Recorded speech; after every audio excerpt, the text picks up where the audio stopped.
Angela tries to piece the puzzle together when a glittering diamond necklace vanishes on Murder, She Wrote, tomorrow at 8 on the Global Television Network.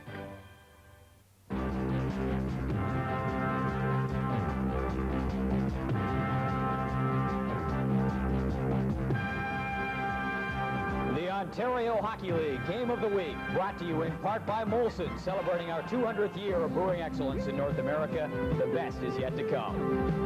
And in part by Shell and our dealers across Ontario. This afternoon, the Toronto Marlies play host to the Kitchener Rangers.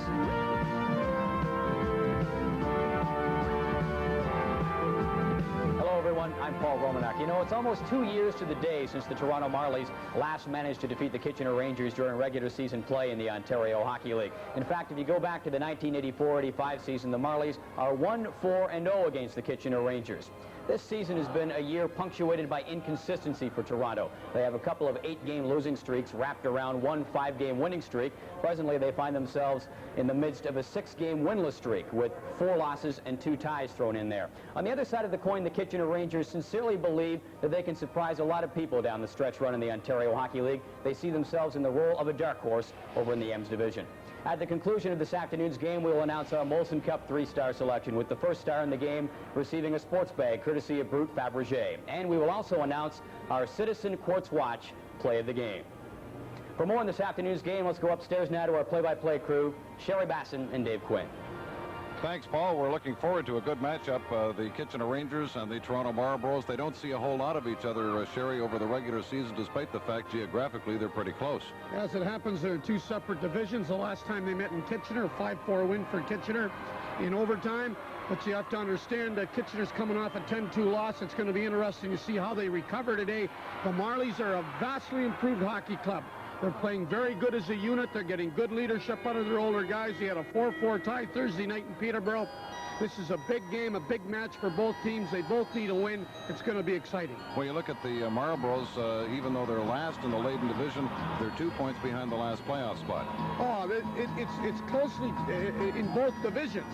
And that's why I say, you know, there's no question that the Marlies are a team that if you don't play the way you're capable of playing, you're going to get beat by them. They can beat any team in this division now.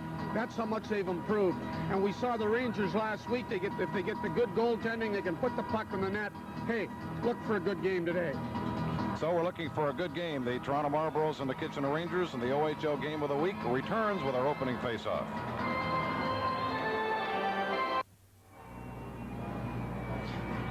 My name is Murray Darrow. I'm from Guelph, and I'm the referee for today's game. My name is Blaine Angus. I'm from Richmond Hill, Ontario, and I'm a linesman for today's game. My name is Jim Simmons from Cambridge, Ontario. I'm the other linesman. Well, we're just about ready to get this underway as Murray Darrow calls the teams to center ice. Pete Viskovich for the Rangers against Tim Armstrong, and the game is underway. The Marlies with it at center will flip it into the Kitchener zone. Darren Rumble back behind the Ranger net, trying to swing it out on the right side, is knocked down. Marlies do some forechecking along the boards, and we're going to get a face-off right off the bat.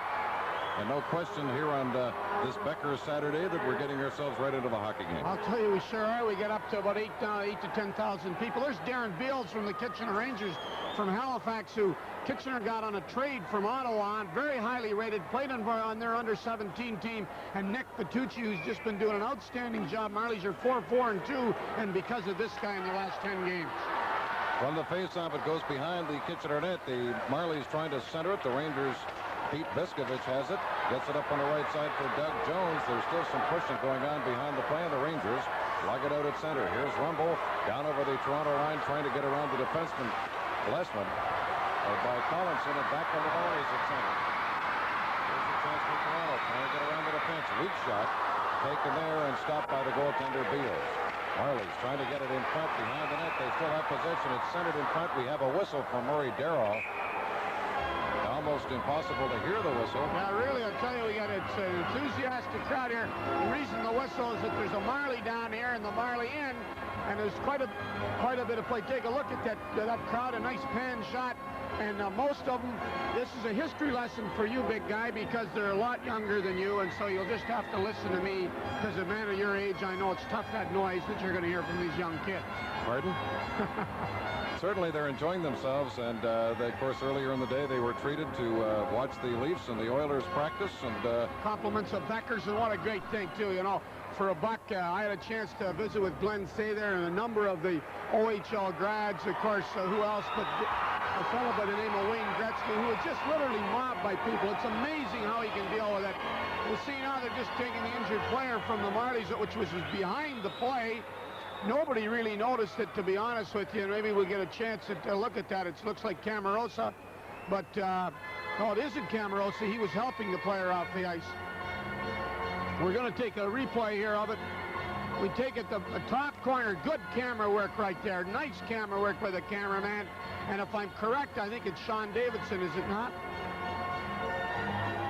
If we see here, it was just and really one of an interesting.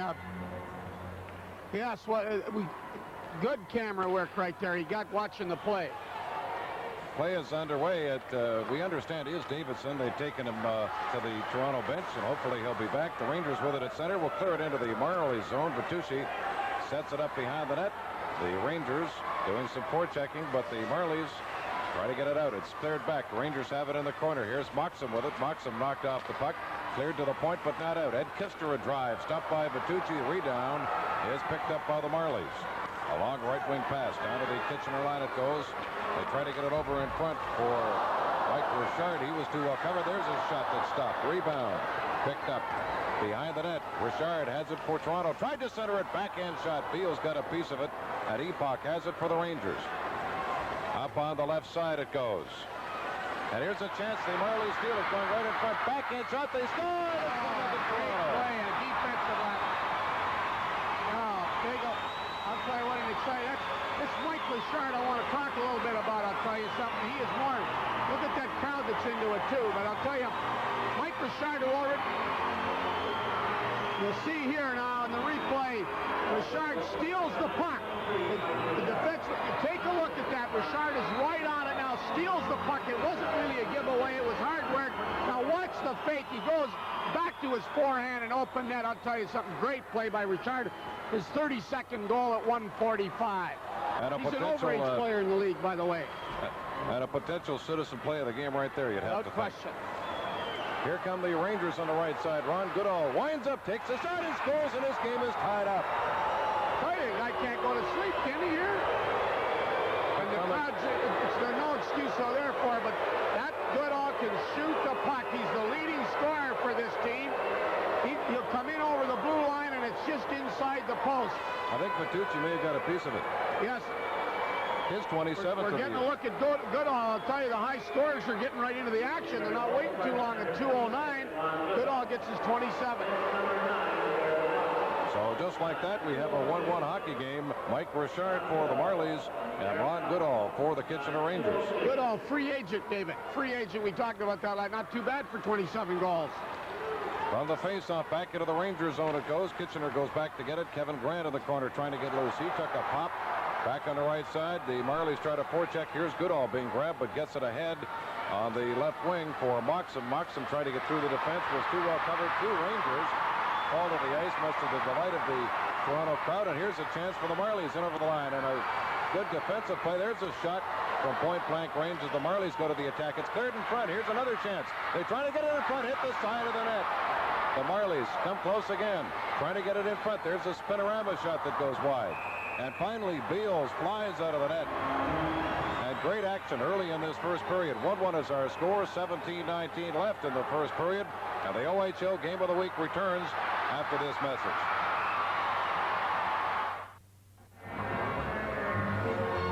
Well, after all that pushing and shoving, when we went to a commercial, we came back and some of the shoving persisted. And referee Murray Darrow says, okay, we'll give you 2 minutes apiece. I think Jeff Noble's going. So is Taylor, and so is Chris Govidaris. We get a look at Taylor. Taylor, who played for their farm team a year ago, as a matter of fact, for the Marley farm team. I want to talk a little bit about that. Scott, He can pick him up and throw him a little bit, too, and he's a good rugged defenseman, moves the puck very well, and Noble is a slick playing centerman.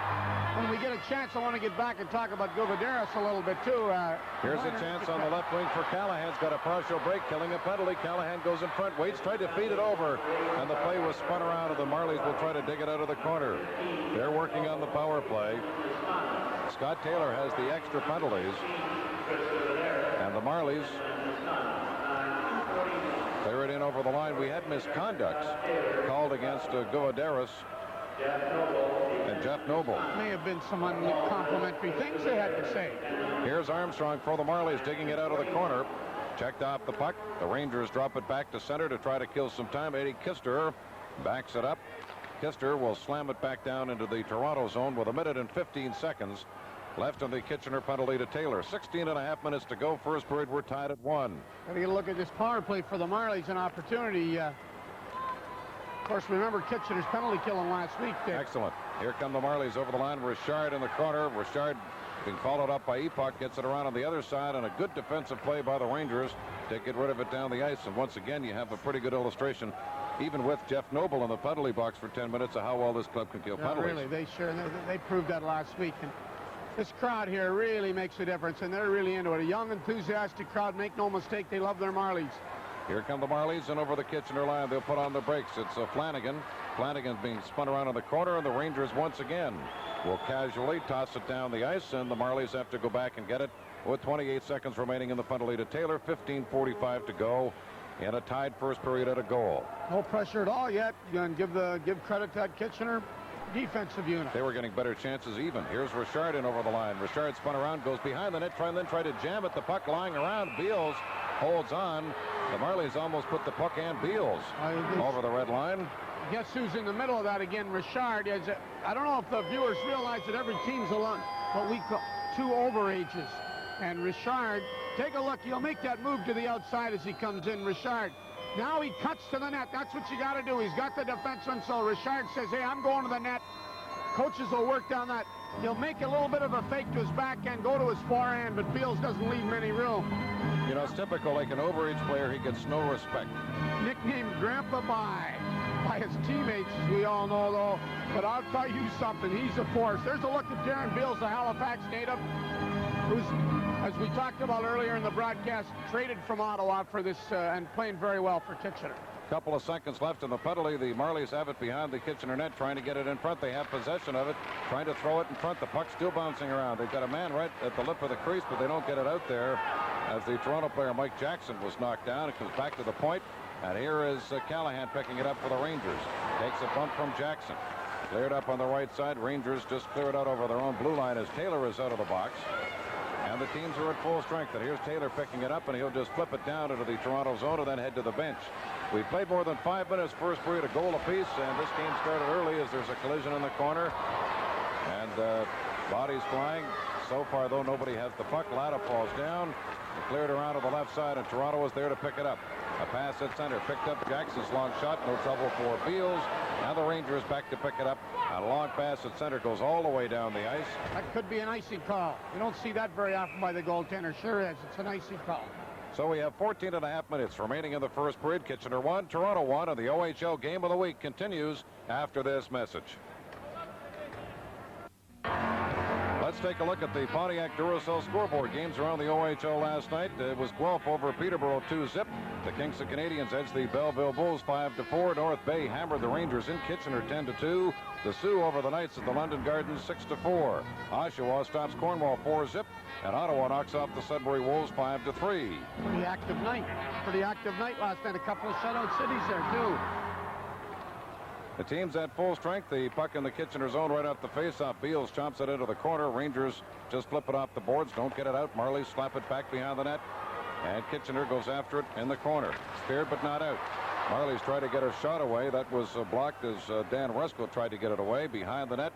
And the Marlies will try to swing it out on the left side. It's Jim Hulton. He can't get anywhere. Finally, the Marlies pick it up and the play is called down. And the linesman very quick to react in anticipation of something that never happened. That's exactly a good call. We get a look at Tim Armstrong there as the cameraman picks him up. Let me tell you a little bit about this guy here. He's Toronto's NHL draft. He's their big gun. He makes things move. He's their captain. Very, very good offensively, Timmy, you know what I mean? Second leading scorer last year with 104 points in this team. They look to him to lead them. And he was a member of the OHL Scholastic team last year. It tells you a little bit about it, doesn't it? Let me tell you a little bit about this Scholastic team, and everybody talks about junior hockey. 90 kids, upwards to 90 kids in Canadian University graduates of the OHL, David. Here's Kister for the Rangers, clearing it. It comes bouncing out at center. Doug Jones can't get to it. And the Marlies are there to pick it up. Mike Richard tosses it back. And the Marlies will clear it into the Kitchener zone. Back to get it for Kitchener is Kevin Grant, who is hammered into the boards heavily by Glenn Lowe's. And here comes the Rangers at center. There's a long shot that goes wide of Baducci. Back into the corner. The goaltender comes out of there and clears it away, and the Marlies will try to lug it out. Some good forechecking by the Kitchener Rangers, Craig Booker. And finally, the Marlies just chop it down at the line. And it's picked up by Kevin Grant. Grant takes a look, and he was knocked off the puck by Mike Richard again. Then Beals chops it off the boards. There's a hit. Another hit. Comes back on the left point. The Marlies using their body effectively. Lowe's goes behind the net. He takes a hit from Kister. And boy, this game has picked up another notch. Puck is right in front of the net. There's a shot that just missed.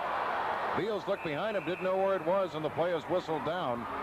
I'll tell you, we got some action here. I'll tell you, you know something, I want to know if they got more than one Mike Richard dressed here. Every time I see a good play in front of the net, that, wow, they're welcoming global television. And who's this guy, Sherry, and who's the other guys on there anyway? Just like normal, and even on that clock, I have to read it to you. We thank them for their greeting. Yes, that's very nice of them, and the exciting group here. It's you got to believe that the Marlies feel good about this. Here they are. They're playing a very physical game. It might be more physical than we've seen them play. They certainly showed up. You can be sure of that, and that's what a good crowd like this in this building. Thanks to Mr. Ballard and Beckers for their $1 gift to come and watch those teams practice and then watch this game. We got a penalty, and looks like we might have ourselves a scrap. John Nelson of the Marlies. I'll tell you, they never really got into it. The other guy's Darren Moxham. I want to talk a little bit about them when they get back to the penalty box here. Darren Moxham. You know, as soon as they dropped the puck, these guys said, hey, we don't like each other. Get a look at here now. They're going to come in. They give each other a shot. Said, enough of this stick stuff. We don't use the sticks. They give each other another little shot, another shot. Said, hey, do we want to go or not? Darren Moxham, he's the inside guy right there. He's the overage kid, one of the overage guys for Kitchener. But I want to, our guest on the first intermission, but I want to tell you something about him. He was traded by Belleville, but traded by Belleville and give them credit so he could go to Wilfrid Laurier University. And lots of times those are the things that are not talked about a lot. And it's with great respect. I've always felt very strong about this league that, hey, they come here to play hockey, make no mistake about that, but they support it with education, and that's a good example. Well, you know what I always found was interesting is that the graduating rate of high school players in the OHL is higher than the provincial average. Significantly higher. Not by a few percentage points. That's right, and they had individual study done, independent study done for that, and Moxham is a credit to it. A good hard work. There's an extra 5-minute penalty up on the board to Darren Moxham. 5 minutes for that high sticking penalty. There's a shot by the Rangers. So the high sticking started the whole thing apparently, and he gets a 5-minute major for it. Cleared by the Marlies in over the Kitchener line. So a good chance for the Marlboros and a test for the Rangers defensively with their penalty killing. This is the kind of momentum that turns games around. If you do something with that 5 minutes, it's great for the offensive team that does, and if they don't, then the penalty killing does the work. The rest of that team's picked up, David. Here's Richard again in over the line. Richard tried to drop it back, gets it to Armstrong. Armstrong turns at the point, check off the puck by Dave Latta. Strength against strength. Armstrong and Latta, two fine hockey players. Here's a long shot cleared by the Marlies. John Blessman into the Kitchener zone. Beals will hop on it himself, gets it ahead to Latta. Dave trying to clear it, doesn't get it out. Comes back to Richard. He tips it over. The puck still bouncing around and picked up by Paul Epoch, who gets rid of it down the ice. The Rangers will make wholesale changes. 3 minutes and 50 seconds remaining in the major penalty to Moxham. 11:40 to go. First period, we're tied at 1. Marlies working on the power play. Here's Richard at the Kitchener line. Richard puts on the brakes. And he's knocked down. Spun around. The puck is underneath a couple of people right at the blue line. And so far, the Rangers continue with an excellent job of penalty killing. Extremely effective job. You notice they had, Timmy Armstrong out there, as we noticed before, and Mike Richard. When Mike Richard was drafted in this league in the 13th round, and a very, very effective and extremely good job. There's a couple of young minor midgets in this Marley team that we're going to talk about later, too. That I thought was very effective drafts for them last year. The Marlies have the puck at center. Down over the Kitchener line they go. They're trying to get something on the power play. They'll clear it out of the corner. There's some pushing and shoving there. The Rangers try to dig it out. They are successful, and they'll get rid of it down the ice. Ron Goodall is out there in a penalty killing role along with Mark Montanari. The Marlies behind their own net will try to get something going. It's a Brian Collinson. We played exactly 9 minutes in this opening period. 1-1 is our score. A little more than 3 minutes to go. The major penalty to the Kitchener Rangers. Moxham over the line. It goes on the right side. The puck going into the corner. They're trying to get the man in front. Good play by Taylor to stay with his man and take him out. And that Toronto player who dropped the puck was prepared to pay the price to set up the play, which is what makes the play in the first place. Exactly. The Marlies still working on the power play. Taylor with it will back it down into Toronto territory. And there's 2 minutes and 40 seconds left at Moxham's major penalty. Brian Huff, the coach of the Marlies, had Anthony Cross out there in the power play that he just called up from the midgets. Now that's what you call putting faith in people. Here come the Marlies again. Richard trying to get around the defenseman. Kevin Grant goes in the corner. Richard leaves it there. Marlies dig it out of the corner, gets it back on the left point for Bill Berg. Berg chops it behind the net. It's picked up by the Rangers. They don't get it out. Right in front it goes. They wait, take a shot. Beals made a quick save there from point-blank range. Right on the porch. Here's Richard again, getting it back in front, and it's picked up by Lotta, and he'll chop it off the glass to center. Richard is an example of being too unselfish. He was in the slot there again for the second chance. Tried to set the guy up. That's right. You got to drill those, you know what I mean? There's a time to be selfish, you know what I mean, and put the puck in the net. When you got the chance, put it in. Marlies make some changes in their power play. Goes behind the Kitchener net, picked up by Lotta, and he'll just wrist it all the way down into the Toronto zone. 1 minute and 45 seconds left in the major penalty, and Glenn Lowe's goes back to get it for Toronto. Lowe's clears it up on the right side, intercepted by Lotta, just chops it in the corner, checked by Berg, and the Marlies' Armstrong is there to pick it up. The Toronto captain turns, feeds it up on the left side for Glenn Lowe's. He threw it across on the right side.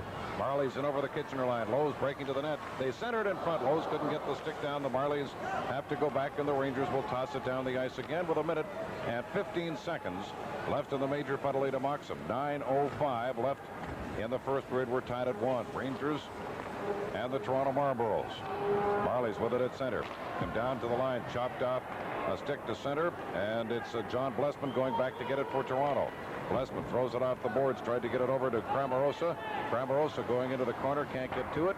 It's cleared around the boards. Marlies keep it in, trying to get it in front. Behind the net it goes. Picked up by the Rangers. That one in a crowd, still bouncing loose, and Kister for Kitchener slams it but doesn't get it out.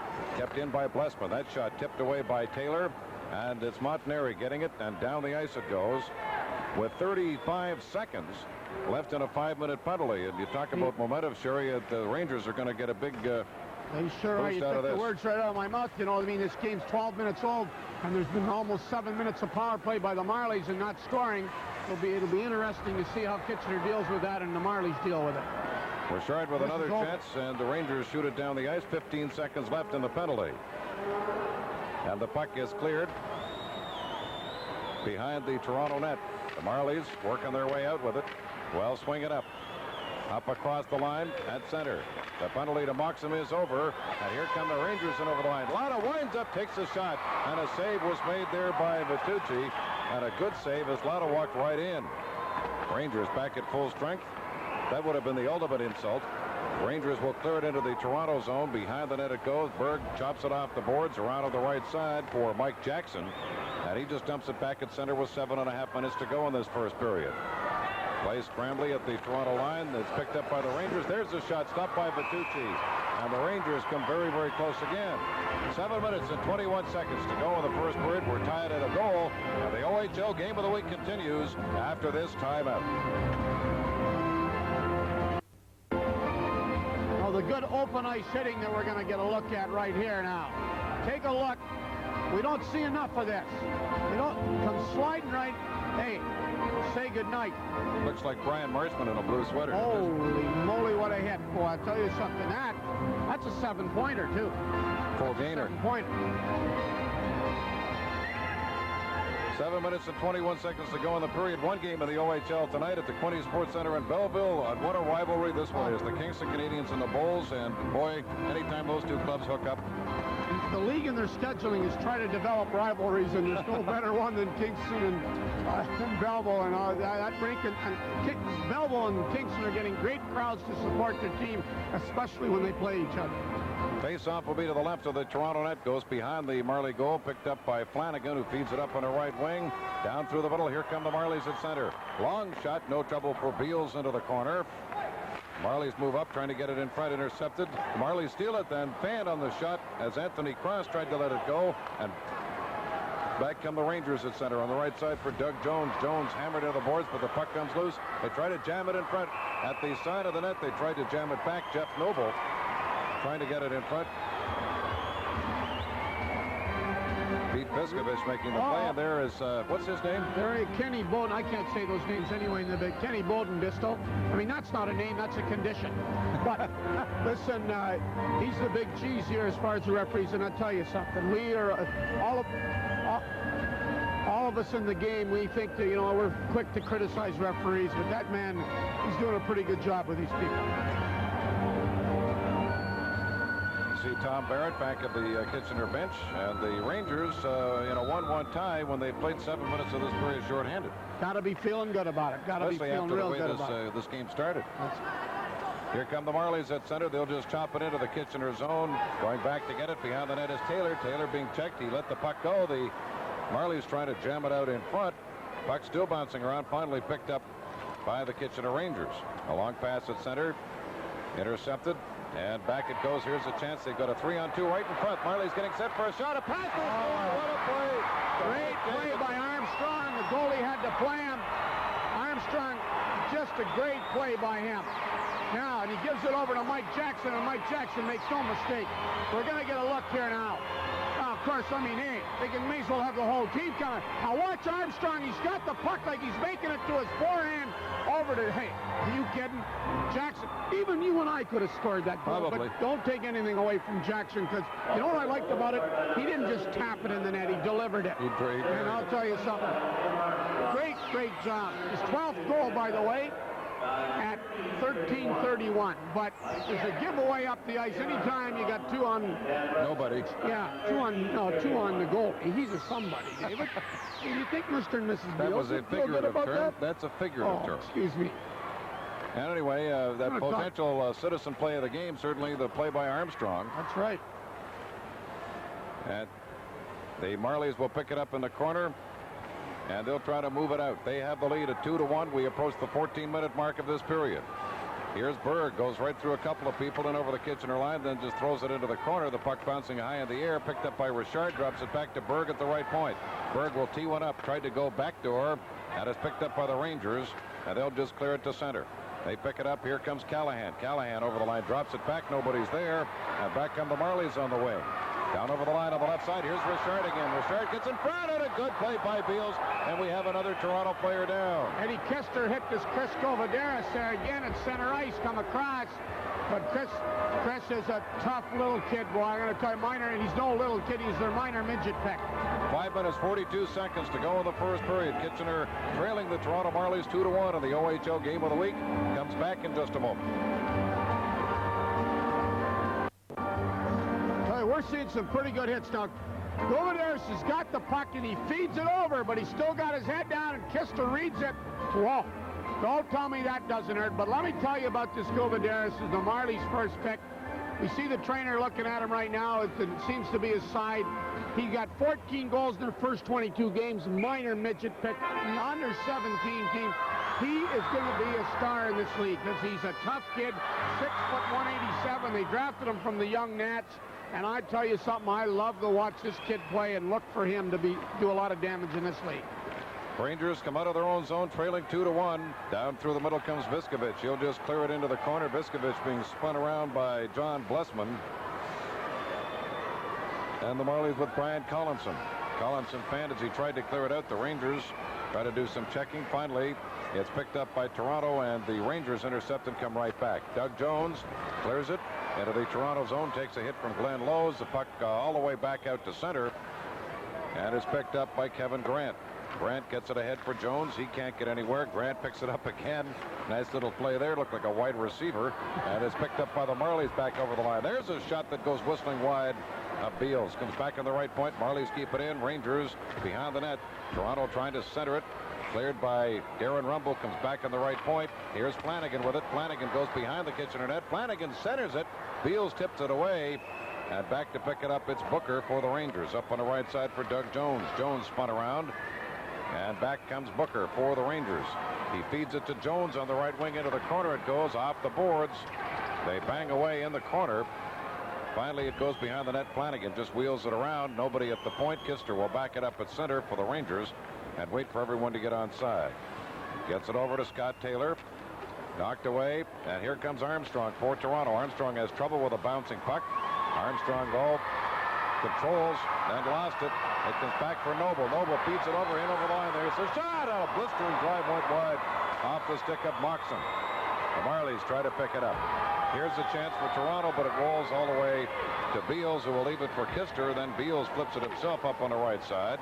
And Taylor, a long pass at center. Jeff Noble can't get to it. Now the Marlies go back in their own zone with 3:45 to go in this opening period. Some pushing and shoving. Rangers dig it out of the corner, trying to get it in front for Noble. Noble goes back along the boards for it. He'll drop it on the right point for Scott Taylor. Taylor takes a look. Chops it behind the net as the Rangers start to put on some heat. They get the puck back through the slot, goes all the way out to center, and Taylor feeds it over on the other side for Kister. Intercepted. Here comes Armstrong. Armstrong tried to go through the defense, was spun around by Kister. Behind the Kitchener net it goes, and the Rangers will move it out. That pass intercepted by Armstrong. Armstrong's got a man trailing, takes the shot, he scores! A quick shot by Rob Sameta, and again Armstrong set up the play. Really nice play by Armstrong, working the puck, keeping the pressure on, and Sameta, the minor midget. Now, another giveaways right on top, but now he gets the puck, but he goes to the net with it. He wants to try and make a play, takes the defensive with it. Sameta, nice shot. Hey, Rob Sameta, another minor midget pick he was their 5th round pick, gets his 11th goal. Drafted from Don Mills, and I'll tell you something. You're only allowed 3 minor midgets. 2 of those 2 picks, I'll tell you, are really fine picks. They're going to be OHL stars. I really believe that. The Marlies take a 3-1 lead. And not off the power play. We're talking about the momentum. And next time they get the power play, they may just turn it down and play even. Puck comes back on the point. Berg pinches in, keeps it in, and he centers it across. It's knocked down by Rumble. Rumble knocked off the puck. And the Marlies buzzing around again. They can't get it in front. Finally, it's picked up by a couple of people, and the Rangers having their problems. A long pass for Darrell Holmes. Holmes comes down over the line. Holmes drops it back. They're trying to get it in front, and Callahan was spun around by Berg, and here come the Marlies again with 2.5 minutes to go in this period. Up on the right side. They come down over the Kitchener line, trying to get it in front. It's tipped wide, and the Rangers will pick it up. Darrell Holmes, a long pass. Tipped away by Mike Jackson. Jackson will drive it right back into the Kitchener zone with 2 minutes and 15 seconds to go in the opening period. The Marlies 3 and the Kitchener Rangers 1. Kitchener moving it up at center. Picked up by Callahan, who dumps it in wide of the Toronto net. And back to pick it up is John Blessman. His long pass up on the left side for Dan Resko.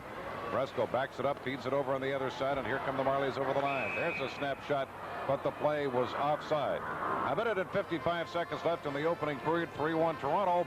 Now the OHL Game of the Week returns after this message. You know, it's 3-1, could have been 4-1 on that check. You know, it's when Richard went in all alone on that poke check by Darren Beals, who, by the way, I'd like you to apologize to Mr. and Mrs. Beals, because you don't have a mean bone in your body, and you called them a nothing. You called them what? A nothing. I said 2 or nothing. Would you tell Mr. and Mrs. Beals? Well, you're just getting even because I got Mrs. Boyce mad at you. That's exactly. The puck is bouncing around at center, and here come the Marlies in over the line.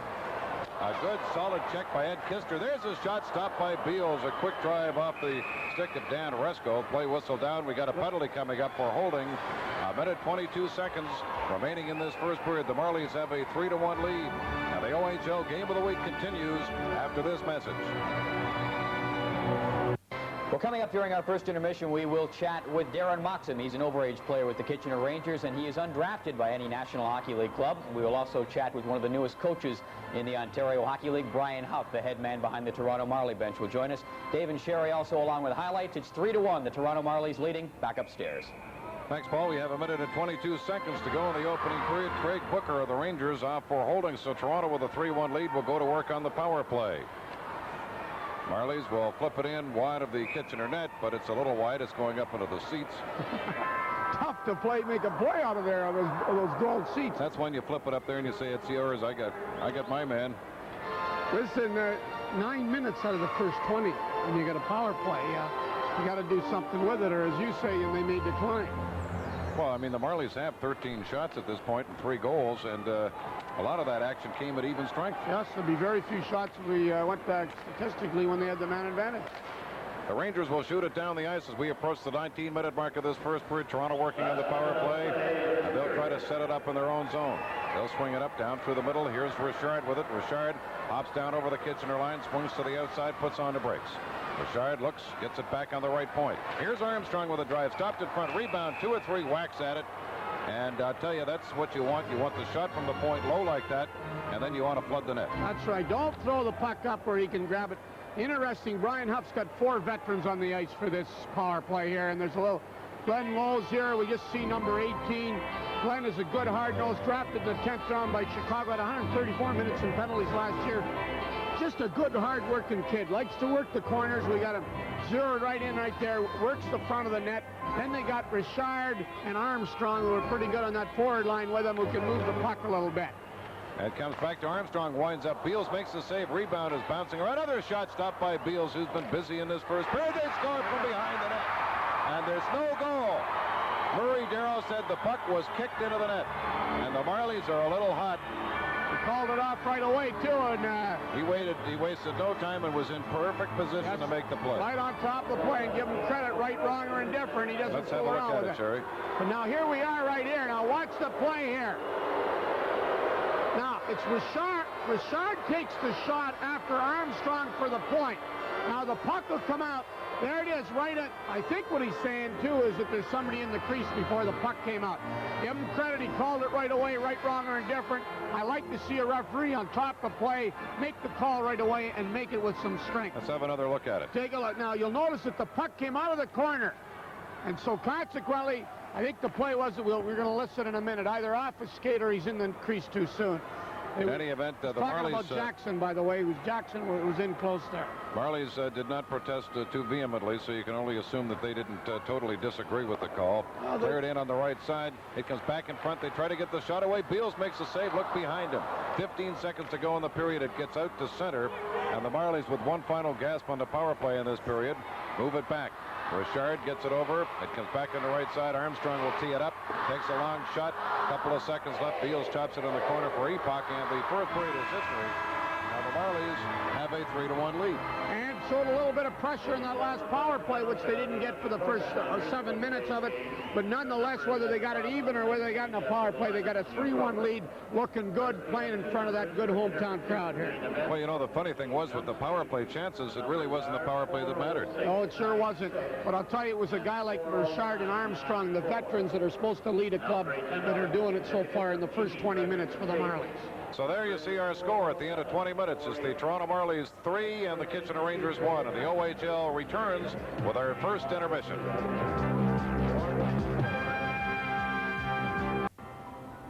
Well, the Kitchener Rangers were outshot by the Marlies by about a 2-1 margin. They trail by a score of 3-1 after one period. Joining us during this intermission is Darren Moxham, overage player with the Kitchener Rangers. And Darren, the first thing I want to ask you about, you're an overage player in this league and you're not drafted by an NHL team. Is that a bit of an uneasy feeling for you? Well, not really. You know, I play the game because I like it. I went to Winnipeg's training camp this year and had a pretty good training camp. And they wanted to send me down to the International League. I didn't want to go because I wanted to get my education. So actually, I was going to come back and just go to school at York. But by the time I got back from training camp, I was so far into school that I couldn't catch up with my courses, so I came to Kitchener and I go to school at Waterloo this semester. You're pursuing the academic route, which is something a lot of players unfortunately don't choose to do. Were you traded because of that? And if so, obviously you have to be pretty pleased with the way you were handled. Yeah, Larry Mavety, a coach in Belleville, he traded me to Kitchener because there's no university in Belleville, and he knew I wanted to go to school, so he let me go to Kitchener where I can go to school, and so it was really good math to trade me. Let's just touch back on the undrafted issue. Steve Thomas was not drafted by any National Hockey League team. Look at him now doing very well with the Toronto Maple Leafs. Do you look at guys like that and sort of hold them up in your mind as a bit of an example to give you some optimism? Well, you know, you always think there's maybe a chance that you'll go on and play pro hockey, but you know, there comes a point in your career where you got to realize that, you know, that probably chance is not there anymore, and you got to look to what you're going to do after you're finished playing hockey. And right now I'm looking at a school education. I want to get a science degree and maybe go on and do something academically. By Ontario Hockey League standards, you were a grizzled veteran by this point. Now, when you see the rookies coming in and they're talking about NHL careers and so on, all the things maybe you were doing 4 years ago, do you have any aspirations to take them aside and set them straight, so to speak? Well, no, you don't really want to ruin a kid's dream. You know, he comes in, he thinks he's going to make pro, but he hopes he's going to make pro. And you don't want to say, you know, you realize, but you want to tell him, you know, make sure you go to school, get your education, because there's always a chance, you know, that something will happen or you won't make it, and you got to have something to fall back on. Not everybody makes it, and you got to realize that.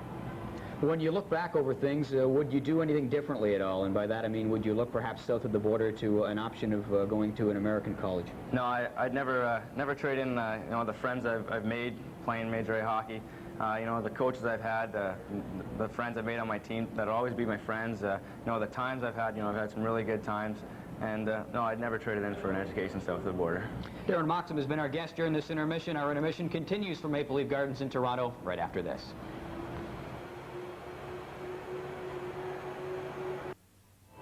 The Toronto Marlies look like a pretty good bet, at least at this early stage, to snap off the shackles of a 6-game winless streak. Our guest during the second half of this intermission is Brian Huff, one of the newest coaches in the Ontario Hockey League. And Brian, certainly you've been consistently inconsistent. I guess if you can sum things up that way since you took over, it's been a tough row for you to hoe.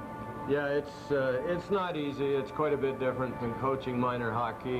These are purebred or thoroughbred hockey people, and but it's fun. I got to tell you, I'm thoroughly enjoying it. But we've had our ups and downs, and some of the things we've instituted are developing. Some of the things we've instituted aren't developing. So that's probably the reason we've got this roller coaster going right now. But they're playing very well today so far. You came in to take over from Paul Dennis, and a lot of people went to, who is this guy? Where did he come from? Did you feel a little bit intimidated at all when you first stepped in behind the bench? No, the only intimidation I felt was that I didn't know the players, but I had enough confidence in my own ability that I could handle the situation. Coaching midget hockey is not much different than coaching Major A. The only difference probably is that it's 2 or 3 steps faster, but the systems apply and the work ethic applies, and you've got better caliber hockey players. I guess the biggest criticism of the Marlies along those lines is that a part-time coach can't get full-time results, and you inherited that burden when you took over as the head man behind the bench. How do you feel about it, and does the saying ring true? No, that's a difficult question for me to answer. Those decisions are Mr. Bonello's, our general manager. I'm enjoying what I'm doing. I hope he's satisfied with the performance of the hockey club. To ask a question whether you can do it full-time or part-time, it's not for me to say. I've just been asked to coach a hockey team, and that I'm doing, and thoroughly enjoying it. And maybe later on, Mr. Bonello will see his way clear to have a full-time coach, but right now the decision is part-time, so you have to live with it. Brian, it's no secret that when rookie players come into the league, they are tested by the veterans. When rookie coaches come into the league, do you find yourself tested by veterans around the league in coaching situations, and maybe by some of the players to an extent? The players try you on, yeah, there's no question about that. They want to see if you can handle the discipline that's required to keep a team going. I think perhaps the most intimidating factor is my lack of knowledge of the other teams. And in certain situations, you've got to get involved in line matchups and situation matchups and face-offs and so on. And that I have found very difficult because I don't know the teams as well as the coaches that have been around for a few years. And when you're behind the bench, it's very difficult to assess the play, not only of your players, but of the other team players. You've got to spend all your time concentrating on line changes And as a result of that, my feeling is you need a good assistant coach, which I have at this time in my brother, and he's doing a super job from the stands and relaying the information down to me and the team between periods and on the practice ice. Well, why don't you head back to the dressing room and concentrate on a 3-1 lead, which the Toronto Marlies hold. When we come back, Dave Quinn and Sherry Bassin with a look at the highlights.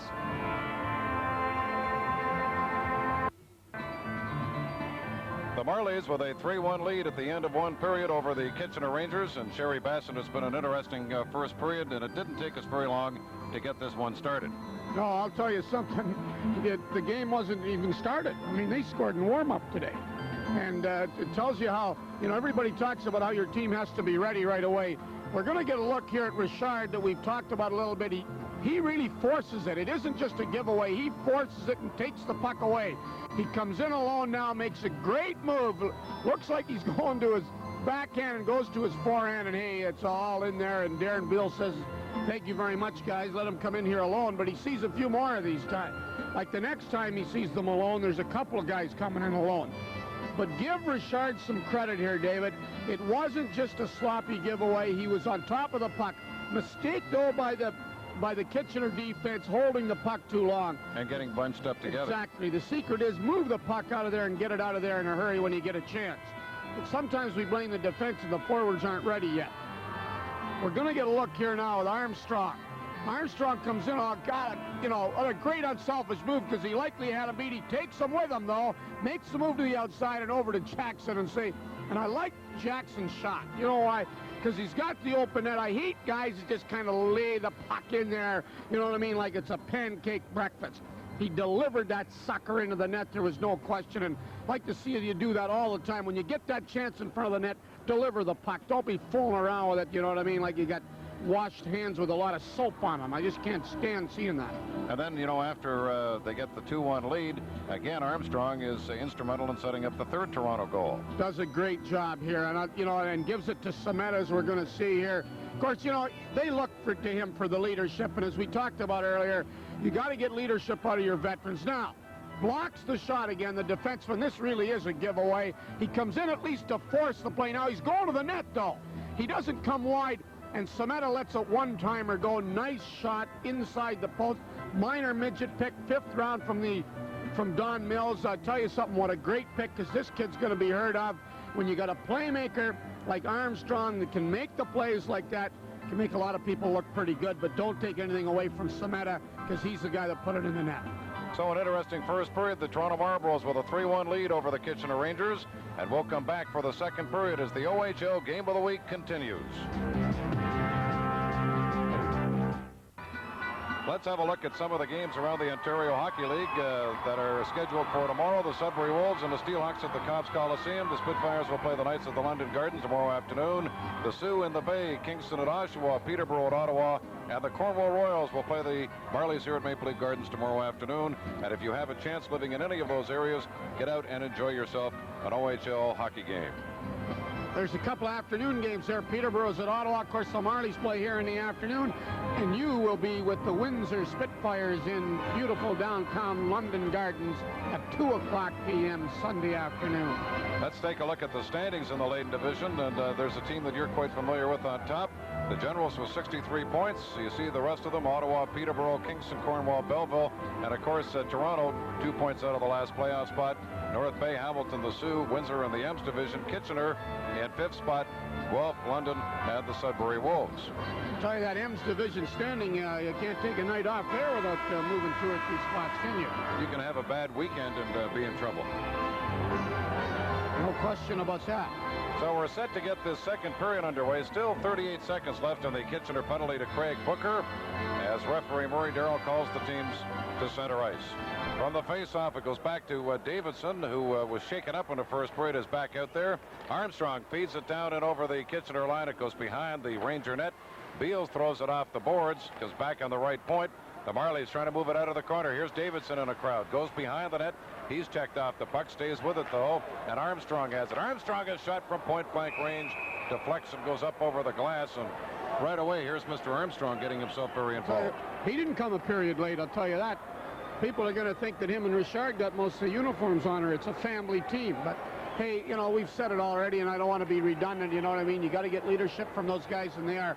A good shot at Darren Beals, and tell you, a young kid, second year in the league that came over from Ottawa, he's getting tested tonight, I'll tell you. He's getting a lot of shots in that first period. The Marlies still briefly working on the power play, have it in the corner, getting in front. There's the shot. Beals has it dribbled by and then clears it off into the corner.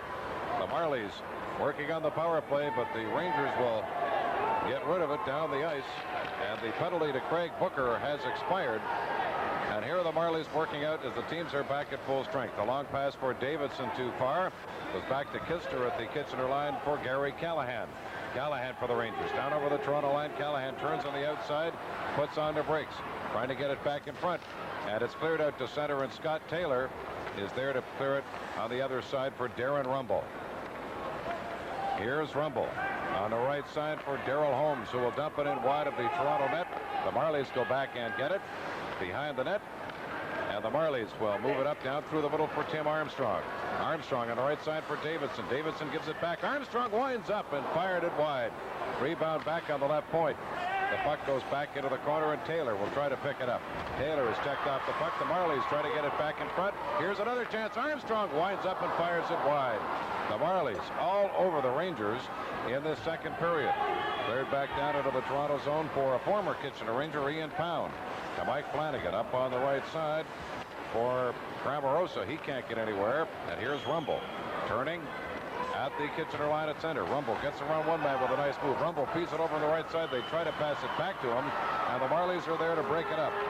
It's Cemetta with it, and the play is whistled down, and we'll have a face-off with 18 minutes and 3 seconds remaining in the second period.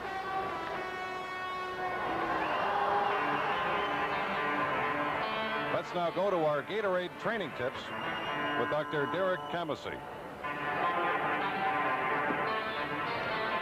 Gatorade training tips.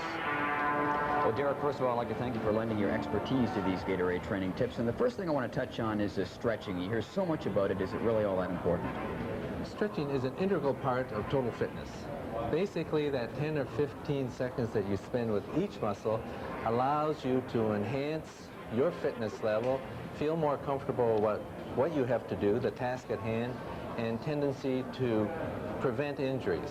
It's something that should be done on a comfortable basis so that you don't have to hold your breath, so that you don't have to strain at it, and basically prepare you for the task at hand, playing hockey.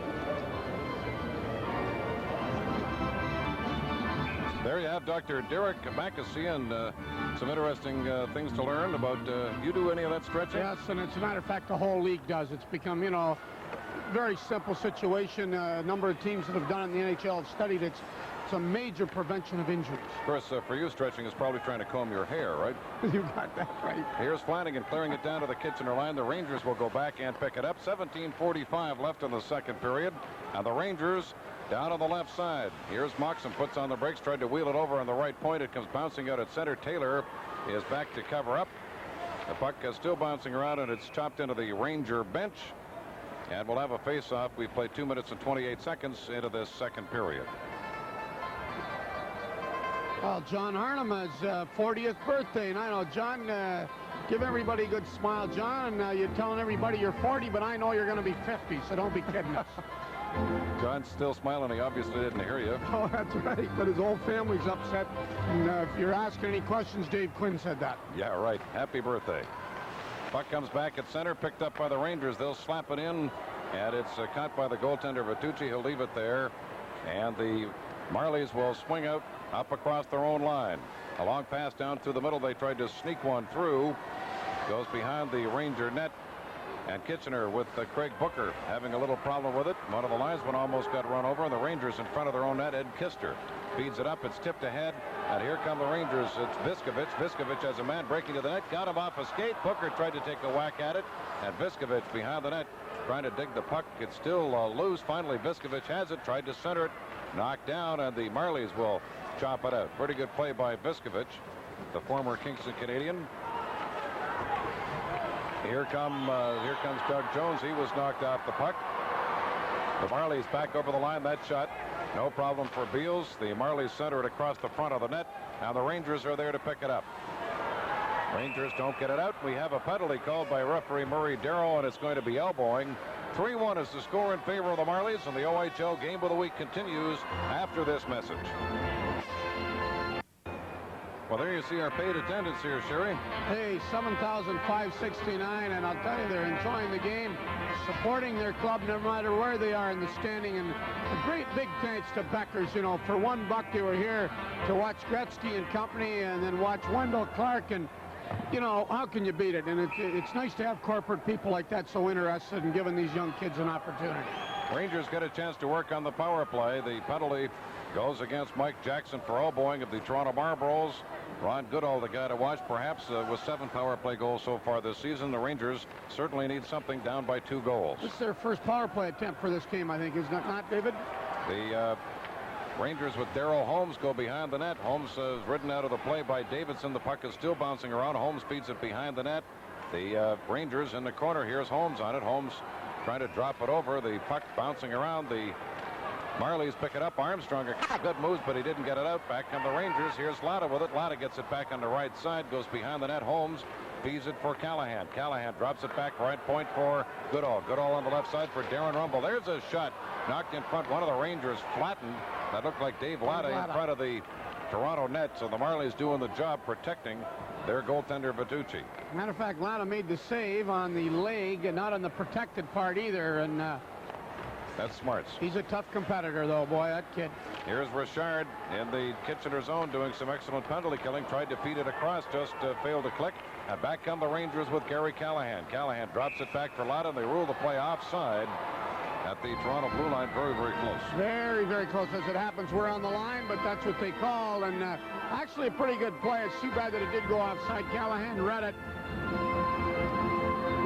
You know, as we say, you know, Mike Richard that we're getting a look at here, he's 12th in the OHL scoring with 32 goals and 24 assists for 61 points. And we've talked a lot about him, but you'll notice he's out there. Yes, he does get his fair amount of ice time, but hey, you know, that's what he's there for. That's why he's an overage player. The Rangers on the power play for another 46 seconds. Will drive it into the Toronto zone. It comes around on the boards. Moxham leaves it. It comes back on the point to Rumble. Rumble gets it to Noble. Gets it back again on the left point. On the right side to Ron Goodall. Goodall's shot stopped by the goaltender Vitucci, who made a good save. And back it comes down to the Ranger line where Darren Rumble feeds it up on the left side. Cleared by Moxham. Into the Toronto zone. Behind the Marley net it goes. Rangers intercept and pick it up. One of the Kitchener players is out there without a stick. That's Doug Jones. Comes back on the right point. Goodall, a couple of nice moves. Goodall gets it over on the left side. They're trying to get it in front. Stopped by Vitucci. Rebound comes back on the left point to Rumble. Rumble takes a look. Gets it over on the other side. Here's Noble across. Tried to get it back. It comes back on the other side. Goodall chops it into the corner. It's controlled by Darren Rumble. Rumble still has possession of it. Rumble takes a shot. Good save by Vitucci. The penalty is over. A wild scramble at the side of the Toronto net, and the Marlies will relieve the pressure and down the ice. A lot of work down there. They had some good chances, and started by that kid Rumble. And icing is called, but you know, the Rangers realize that one goal gets them right back into hockey game. 14-13 is the score of the second period. The score continues. Toronto 3, Kitchener 1. And the OHL game of the week continues after this message.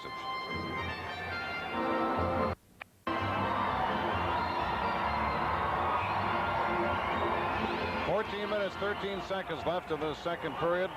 The Rangers will dump a long shot. Vitucci gets over there, covers up, and holds on as the Rangers seem to have developed some momentum as a result of that power play and are continuing with it. Very, you know, some big pressure here, and we get a look at Vitucci, by the way, that, you know, I want to talk a little bit about the Marley team and Vitucci, who's made some big saves here and so forth. You know, he seems to talk to his goalposts a lot, they say. You know, he's you know, I've seen you do some weird things. I mean, I'm not going to say them publicly because I like you too much, but the guy that talks to his goalposts. It's all right if you talk to the goalposts. The scary thing is if you get an answer. That's exactly right. The Rangers clear it in, and the play is offside. But, of course, I've never met a goaltender yet who didn't have some form of video synchronization. Yeah, you got to be. I mean, if you're going to stop that rubber at 80, 90 miles an hour all your life, I mean, you got to be missing the ace of spades to start with, let's be honest. But I want to tell you, the Marlies, you know, we talk about the tradition of this league. You know that they have 14 active players in the NHL right now. 14 active, never mind the ones that retired. One of them we visited with earlier, Mark Napier, and there's an interesting human interest story I want to talk about, why he wears 65 on the back of his jersey. Really had a nice visit with him before the game, who plays with the Edmonton Oilers now. Here's Kister behind the Kitchener net. It's centered in front. Rangers come back on the right side with it. And they'll move it up. A lead pass down to the Toronto line. The play was offside. Actually, the Kitchener player, Jim Hulton, put himself offside. And we have 13:40 to go in this period. We're talking earlier about, you know, the guy, and Mark Napier, a graduate of the Marlies. He wears 65 because a young kid with cystic fibrosis, his sister, you know, suffering from the disease, and they heard him talking cystic fibrosis, and the young boy thought it was, they kept saying, calling it 65 roses. That's become a key. That's their theme for cystic fibrosis. Mark Napier is so involved in that program, and his wife, too, he was telling me about in Edmonton. He now wears 65 as his theme on the back of it. Tells you about how these guys get involved. Here come the Marlies with it at center. Puck bouncing around. The Rangers steal it. They'll come back with Darryl Holmes. Holmes over on the right side lost it. And the Marlies will clear it up on the left side and just bang it down to the Ranger line, where Rumble is there to pick it up for Kitchener. His pass to the left wing for Callahan. Callahan swings it on the right side. Tried to send Holmes away. Bill Berg behind the Toronto net. Feeds it up on the left side. The Marlies clear it. And they'll come back at their own line. A long right wing pass. Down on the right side comes Cramarosa. Takes a shot that's wide. Goes behind the net. Picks up his own rebound. Cramarosa still has possession of it. Tried to feed it in front. Intercepted by the Rangers. They'll tip it on the line. Dave Latta can't get anywhere. Picked up by Richard. He'll drop it back for Cramarosa. Tipped it in front, and the Toronto player sliding across. Couldn't get the stick on it. That was Semeta. Back on the right wing comes Holmes for the Rangers. Holmes on the left side for Latta. Latta too well covered by Brian Collinson, who gets it ahead. Collinson comes down to the Kitchener line. There's a collision there between Collinson and Rumble. And the puck comes back for Cramarosa, who will just flip it into the Kitchener zone. The Marlies make quick changes with 12.5 minutes to go in the second period. The score continues. Toronto 3 and Kitchener 1. Here come the Rangers with it at center. Down over the line comes Holmes. Holmes in the corner is spun around. The Rangers making some wholesale changes, and Toronto goes back to get it. Anthony Cross up on the right side. A pass at center comes back for Cross. Cross turns, comes down over the Kitchener line. Cross took a lock, and the play was offside on the left wing. 12:10 to go in the second period. Toronto leads by a score of 3-1, and the OHL game of the week returns after this message. Well, we get a little look here at Anthony Cross that was just brought up by Brian Hupp from the Marley Midgets that he was coaching early in the year. He says he's a very good playmaker, and that's just an example of getting to know this league. He made that extra play at the blue line that created the offside. Marlies steal the puck in the corner, trying to tip it in front. The puck is still bouncing around to the Rangers with Ed Kister will pick it up. Kister down on the left side, tried to get Moxham away. Kister gets it back at center. The Rangers, two of them collided at the Toronto line, then the play is offside. Boy, that has to hurt. Hey, I'll tell you something. There was three of them down. I thought it was a bowling alley for a minute. You know what I mean? I thought they had a spare going. But it's the innocent little things that happen sometimes when you're not expecting to create the worst injuries. And get a look there at Ron Goodall. Now we'll get a look here at center ice where everybody's going after. Actually, one of the players slipped and fell from the Marlies as we missed his number here, and we just get as the cameraman's zeroing in on the puck, and that's where the other 3 or 4 guys took a tumble. Long shot by the Rangers into the Toronto zone. We have 11.5 minutes to go in this second period. Toronto with the puck and the lead. Down through the middle it goes. Hit Armstrong on the back of the skate. He still has enough presence to flip it in on the left side. Into the Kitchener corner it goes. There's some jamming for possession. Noble chops it around on the right side, and the Rangers will try to move it out. Puck comes bouncing back at center. Intercepted by Berg. Berg gets it over on the left wing for Dan Resko. Resko down and over the line. Resko makes a nice move. Has Davidson breaking to the net, and the puck was deflected behind the right winger. Davidson unable to come up with it. Back it goes for Noble. Noble comes down over the line. Noble has Goodall with him, but Noble holds onto the puck, doing a good job. Drops it back on the right point. Here's Taylor with a drive, and Vitucci down in that butterfly to make the save. We've played exactly 9 minutes in this second period. Toronto leads 3-1. Now the OHL game of the week continues after this message. The Marlies with a 3-1 lead over the Kitchener Rangers. With 11 minutes to go in the second period, and the Rangers have had some better chances in this second period than perhaps they had in the first. Toronto with it on the right side. They'll come down, and the play was offside, and there's a collision there. A couple of bodies go flying to the ice, but they disentangle themselves. It was Rumble, who we talk about the start. Hey, there's George Armstrong, by the way, enjoying his peanuts. Let me tell you about this guy here. Only 4 Stanley Cups, only an Allen Cup, only a Memorial Cup. Maybe not a bad trivia question. I don't know if anybody else has done it. He told me an interesting story a few days ago. He was traveling with an NHL referee that's just in training, and they'd been visiting 3 or 4 hours, and the guy's last question was, Mr. Armstrong, did you ever play hockey? How soon we forget. Oh, what a guy he is, too. I'll tell you, what a credit to the game. He now scouts for the Quebec Nordiques, captain of the Leafs. Just a fabulous guy, and what a credit to the sport. And for a while, coached this Marley team. That's exactly right. Another trivia question. Yeah, well, you're an older guy, you know. You remember that history. Puck is cleared back at center, picked up by the Kitchener Rangers. They'll come down over the Toronto line into the corner, trying to get somebody in front. It's centered in front, and the Marlies go back to pick it up. Here's Richard with it, a long pass all the way down into the Kitchener zone, and Beals will come out and just throw it around on the right wing. Here's Richard hustling after it, dumps it back into the corner behind the net. Around on the other side it goes. Marlies try to center it, comes bouncing back on the point. There's a drive that is deflected wide. The puck comes back on the left point, cleared by the Marlies. Now they start to go to the attack. Behind the net, they try to center it in front. Beals throws it back into the corner. Now the Rangers will move it up on the left side. It's picked up by Viskovich. Viskovich gets his pass back, gets it over on the right side. There's a drive and a good catching save by Vitucci. The rebound is cleared right in front of the Toronto net, and alert play by the Toronto goaltender. He says, I'm going to slow things down. Now we got the predictable shove and push at the side of the Toronto net. Little push and shove, and I'll tell you something else about this whole thing. Earlier we saw some action down at the other end. Would have been an icing if Beals doesn't come out and play the puck. Now, hey, looks like we're going to get something going here. It's not, instead of dance with me, Henry, we're going to go after each other a little bit. That's Cramarosa and Booker. You'll notice now, too, that all the players are into it a little bit and mostly hugging.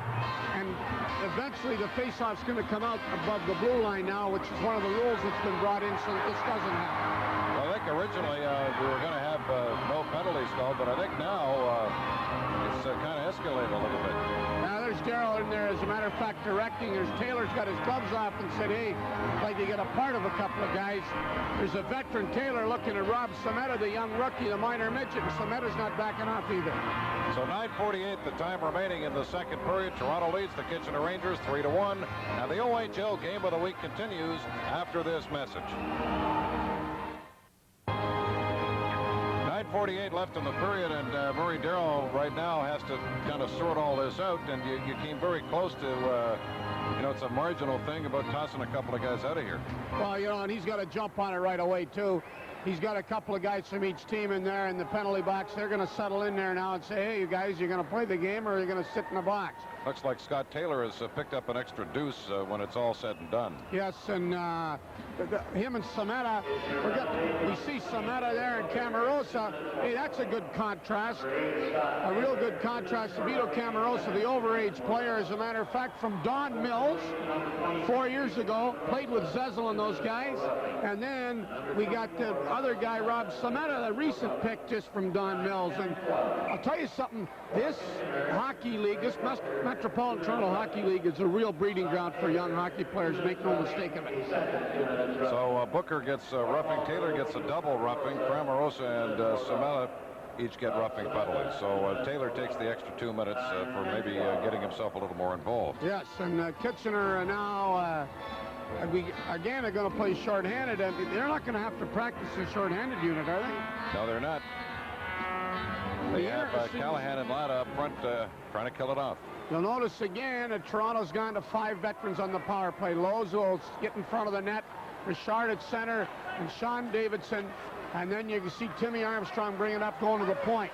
Armstrong brings it in over the Kitchener line. Armstrong holds on to it, threw it back into the corner. It goes behind the net. They're trying to get it in front. Here's Armstrong with a shot from a sharp angle. Bounces off the glass, goes behind the Kitchener net.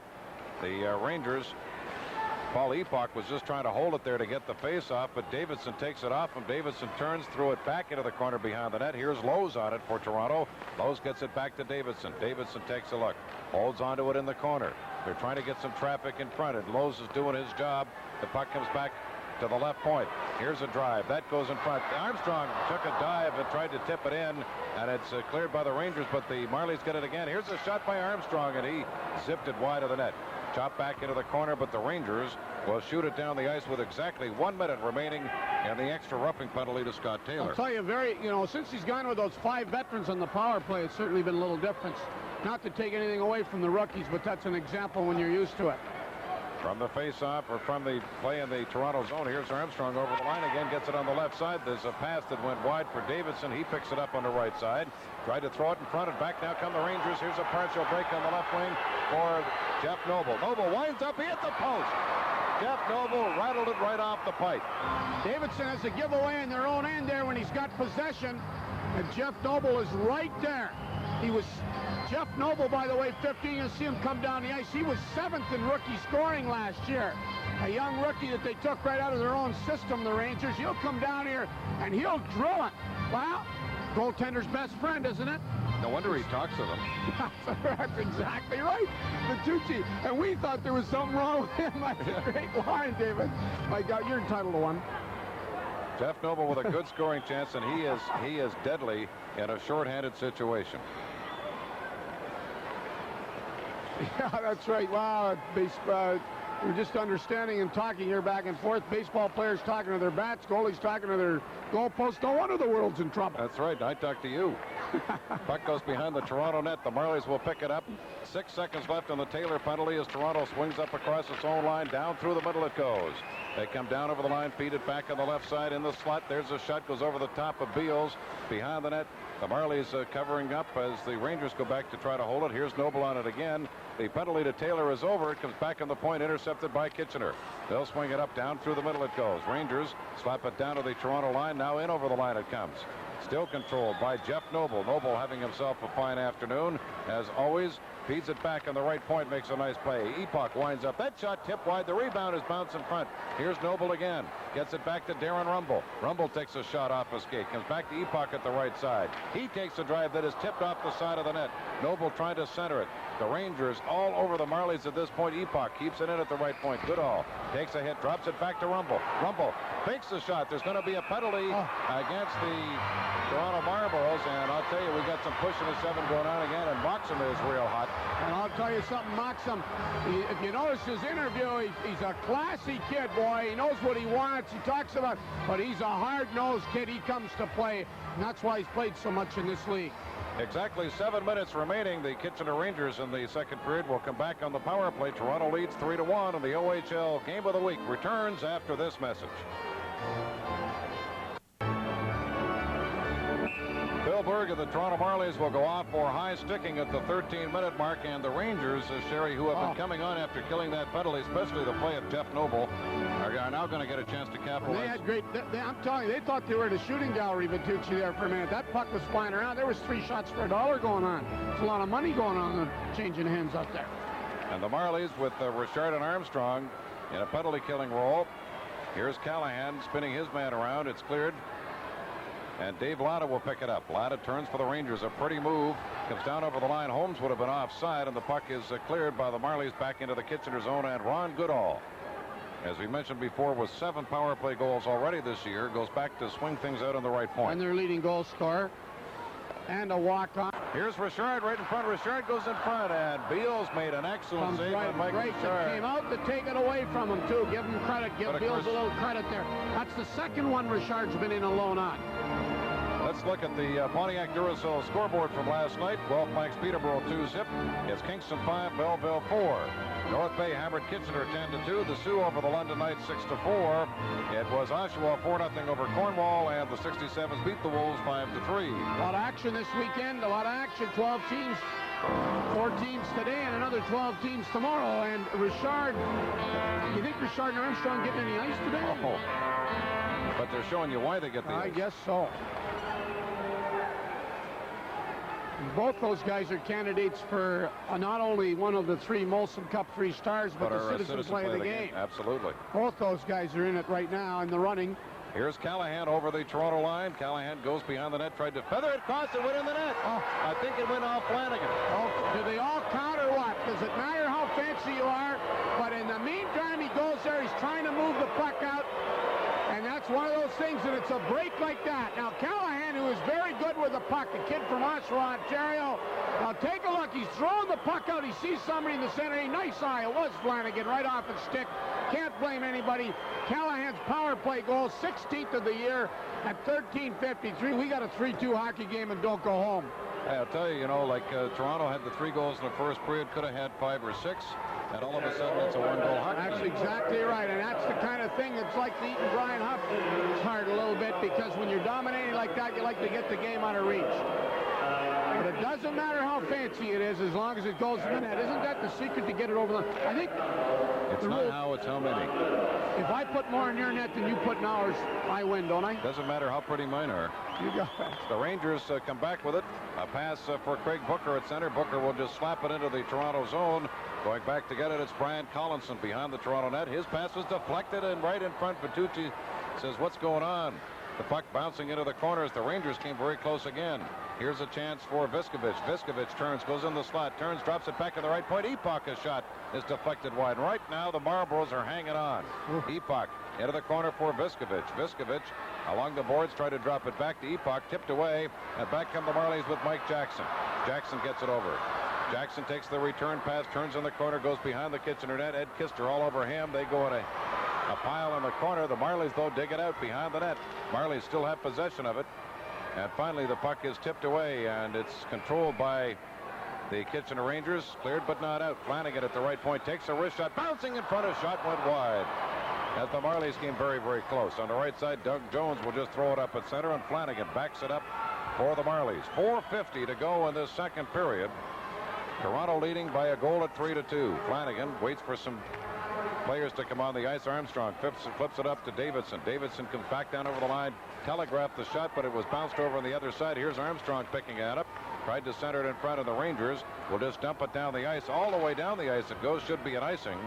As the Marlies go back and get it, we have 4:27 left in the second period.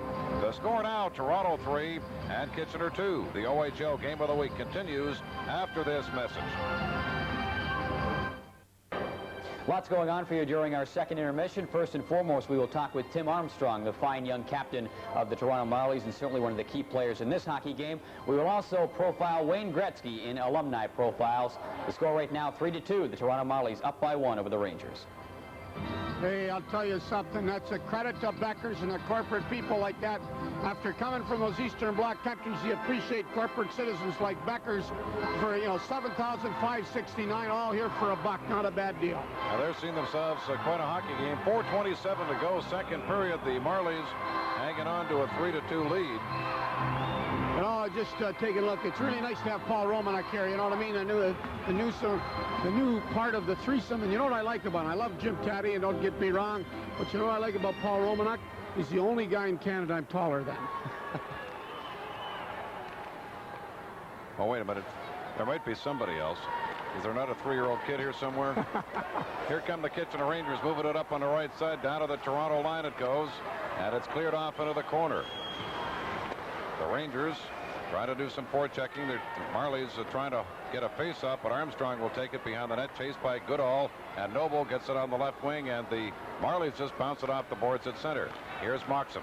Moxham with a step in over the line. Moxham holds on to it, gets it back to Noble. Noble tried to throw it across. Good defensive play there by Ian Pound to break that up. Should have delivered the shot there again. We've been talking about that a little bit. Comes back on the point. Rumble's shot is tipped. Bertucci, a good save. The rebound bouncing around Noble behind the net. Noble tried to center it to Moxham, and Lowe's and Moxham eye each other, and I'll tell you, they're really throwing that puck around the Kitchener Rangers. Hey, there's a lot of chances in that. Noble's so unselfish there, had a chance. Maybe we've been talking a little bit about whether they're trying to move it a little bit too much, but take a look here now. Puck, there's just a phenomenal amount of play out here. You're going to see great deflection. That guy maybe should play baseball, but Bertucci's taking a look at himself.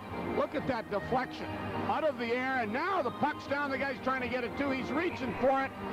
Constant play here. Constant play. Moxham standing right out in front waiting for that to deliver it.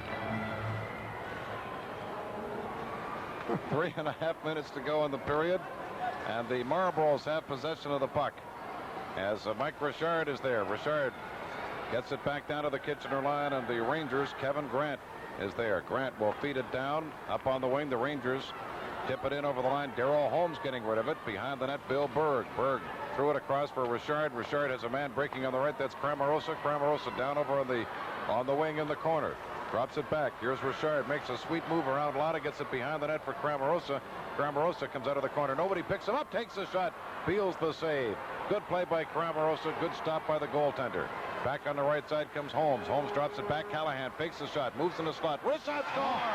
What a play by That's a Callahan. great shot now. Pick the top corner. You know, remember the last game we did last week. You can't give that guy that much space. He'll do it every time because he is good with the puck. And I've seen that kid play a lot. Saw him through the minor system. Now, watch the play. Some nice move. Now, Holmes comes in and looks for him, but takes the slap shot, Callahan. The real play is earlier than that now, right up in the corner. Callahan deserves a lot of credit earlier than that because he does what the coaches tell him. Hey, that's as soon as the play of the game. You know, not necessarily, but it's certainly a candidate because I'll tell you something. The play is made earlier just over the blue line when he followed his pass, so he was there for Holmes to give it to. We got a new ball game. We got a brand new one. 3-3 is our score. Callahan second of the game, 17th of the year at 17:07. And the Marlies get back and cover up. The Rangers come out of the corner with it again. There's a shot bounced off the side of the net. There's a shot by Rumble that goes over the top of the net. Here's Viskovich. Viskovich trying to drop it back. There's some pushing and shoving going on in front of the net. Now the goaltender Bertucci's getting involved. We're going to get penalties, I think, here. Ian Pound and the Kitchener winger. Well, there's no question about it that Ian Pound, who hasn't had a lot of action and so forth, as a matter of fact, just came over from the London Knights, and isn't that Montanari there that they said, hey, you know, we never were friends ever. Well, they played together earlier in the year. Well, maybe they weren't friends then either. I mean, we don't know that, though, do we? Now, you're going to see the pushing starts right here. Now, Pound says, you're not getting to the net. Montanari says, just a minute. Now it's a little push and shove here, and that's what it developed, but Murray Darrow's on top of it and say goodnight. Those guys are going into the box for the offsetting penalties. It's funny. It's funny. I knew that was coming. My God, I can't stand it. They tell me it was to penalize the Edmonton Oilers. I hope not, because, you know, here I mean, I don't like the rule. Did you ever understand that I don't like the rule? I mean, you see 4 against 4 for we got almost 8,000 here. And now you're forgetting the goaltender. You're calling him nothing. I mean, no, it's 5 against 5. I was trying to tell you that. I was just testing it. Here's Goodall over the line. Takes a snapshot, goes over the top of the net. Comes back on the left point. Rumble pinches in. The puck into the corner. Bodies flying everywhere. Noble trying to dig it out. So is Rumble. A couple of the Marlies in the corner. Goodall is knocked off the puck. And he's on top of it. You know, we'll have a face-off. Here's an example. I mean, here tonight, take a look at what's going to happen tonight. We're going, you know, the place is going to be jammed, of course, to see the Edmonton Oilers, one of the greatest hockey teams of our time, against an upcoming Leaf team. And you get a chance to see 4-on-4, you know, the Gretzkys and the Currys and the Coffeys and the Wendell. You know, hey, are you kidding me? And giving those guys lots of ice? I mean, you agree with me? Absolutely.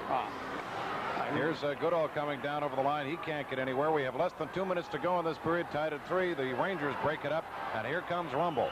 Rumble down over the line, drops it back to Goodall. Goodall waits, drops the shoulder, takes a shot. The rebound, and Bertucci makes a couple of saves. The puck is still loose. Here's a shot, they score! The Rangers have taken the lead. Question of not getting control of the puck. Rumble moves into the slot, but wait a sec. Goodall's all over it now. The pressure starts right here. Very, very simple. Take a look at the move Goodall makes and lets the shot go. Now, Bertucci can't get control of the puck. Now, take a look at Rumble. Slides into the slot right along the ice. Hey, 4-3. Give him credit. Rumble's 7th goal. Played for the Barrie Junior B Colts last year. One of the highest rated kids in the OHL. We've talked about Richard. We've talked about Armstrong, the older guys. Don't forget the young rookies that are stars already in this league by the guy by the name of Darren Rumble. Right out the face-off, it goes over the glass, and this has been 2 different hockey games. Oh, I tell you, and I'll tell you something else. Don't give Bertucci makes the first save. You and I talk about that. That's got to be enough. That's right. The defenseman got to clear the puck. You know what we're got coming up here is the OHL All-Star game. That's a misnomer. Not anymore. It's not the OHL All-Star game. It's the OHL Quebec League All-Star game, which fabulous because the emotion is already going, David. I'll tell you something. They kicked our... no, they beat us. They did. Last year, 2-0. And that means something. I see Branch made a few comments about that. He said, we've got to get a win, so Ontario better do something and get that team to win this year. Here's Richard. A couple of nice moves over the Kitchener line. The puck spun around, and the Rangers will throw it out to center. The Marlies now find themselves behind for the first time. Yes. Marlies will pick it up on the right side. Holmes feeds it across, intercepted by Flanagan. As you so aptly says, as the good veteran broadcaster you are, it's in 2 separate games. Here's Flanagan coming down over the Kitchener line. It's Scott Taylor behind the net. Taylor whacks it around, intercepted by the Marlies. It goes into the corner behind the Kitchener net. Marlies go to the attack. Still have possession of it, trying to get it in front, bouncing around. The Rangers just slap it out to center, and it's picked up by Bill Berg. Berg backs it up on the left side, and the Marlies will clip it in again with 37 seconds left in the period. Rangers trying to hang on to that 1-goal lead in the final seconds of the period. Just dump it down to the Toronto line with 28 seconds left. Here's Berg. He was spun around, and once again it's Ed Kister. And boy, Eddie has thrown a lot of nice hip body checks. Hey, and, Eddie's got a hat trick. Eddie's got a hat trick in third hip check today, and we got another shot at this Darren Rumble, who the latest suggestion is that he's definitely one of the top 3 or 4 ranked kids, if not higher, for the upcoming NHL draft.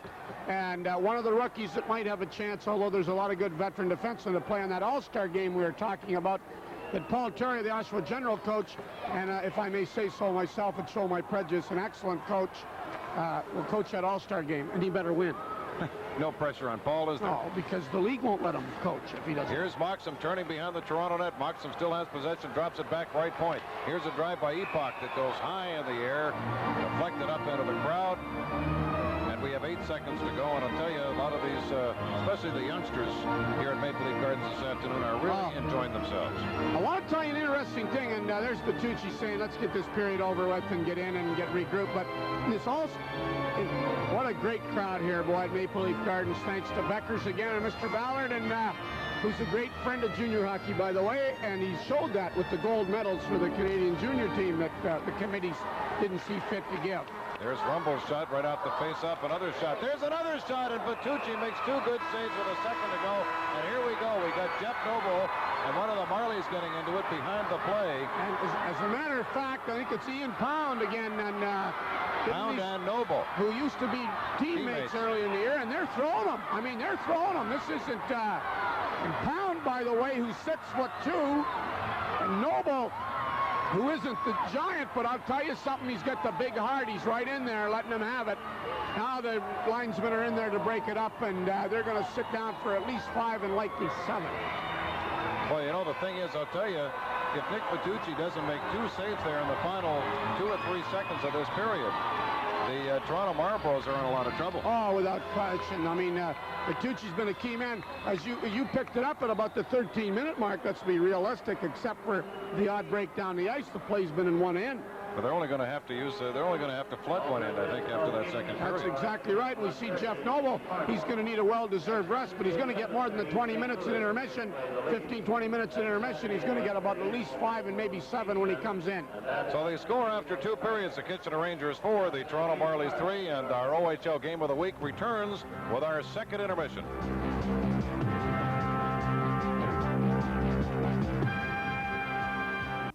Marlies have only trailed at 1 point in this hockey game. Unfortunately, they find themselves in the dressing room after 2 periods of play, trailing the Kitchener Rangers by a score of 4-3. Our guest during this intermission, the captain of the Toronto Marlies, Tim Armstrong. And Tim, you have certainly been around this hockey club for a number of eras. When you started with the team, Tom Martin was the head man behind the bench. Paul Dennis came in there for a while. Now Brian Huff behind the bench. Can you maybe compare and contrast the 3 eras? I think Tom Martin was more of a skating coach. He's played a wide open style.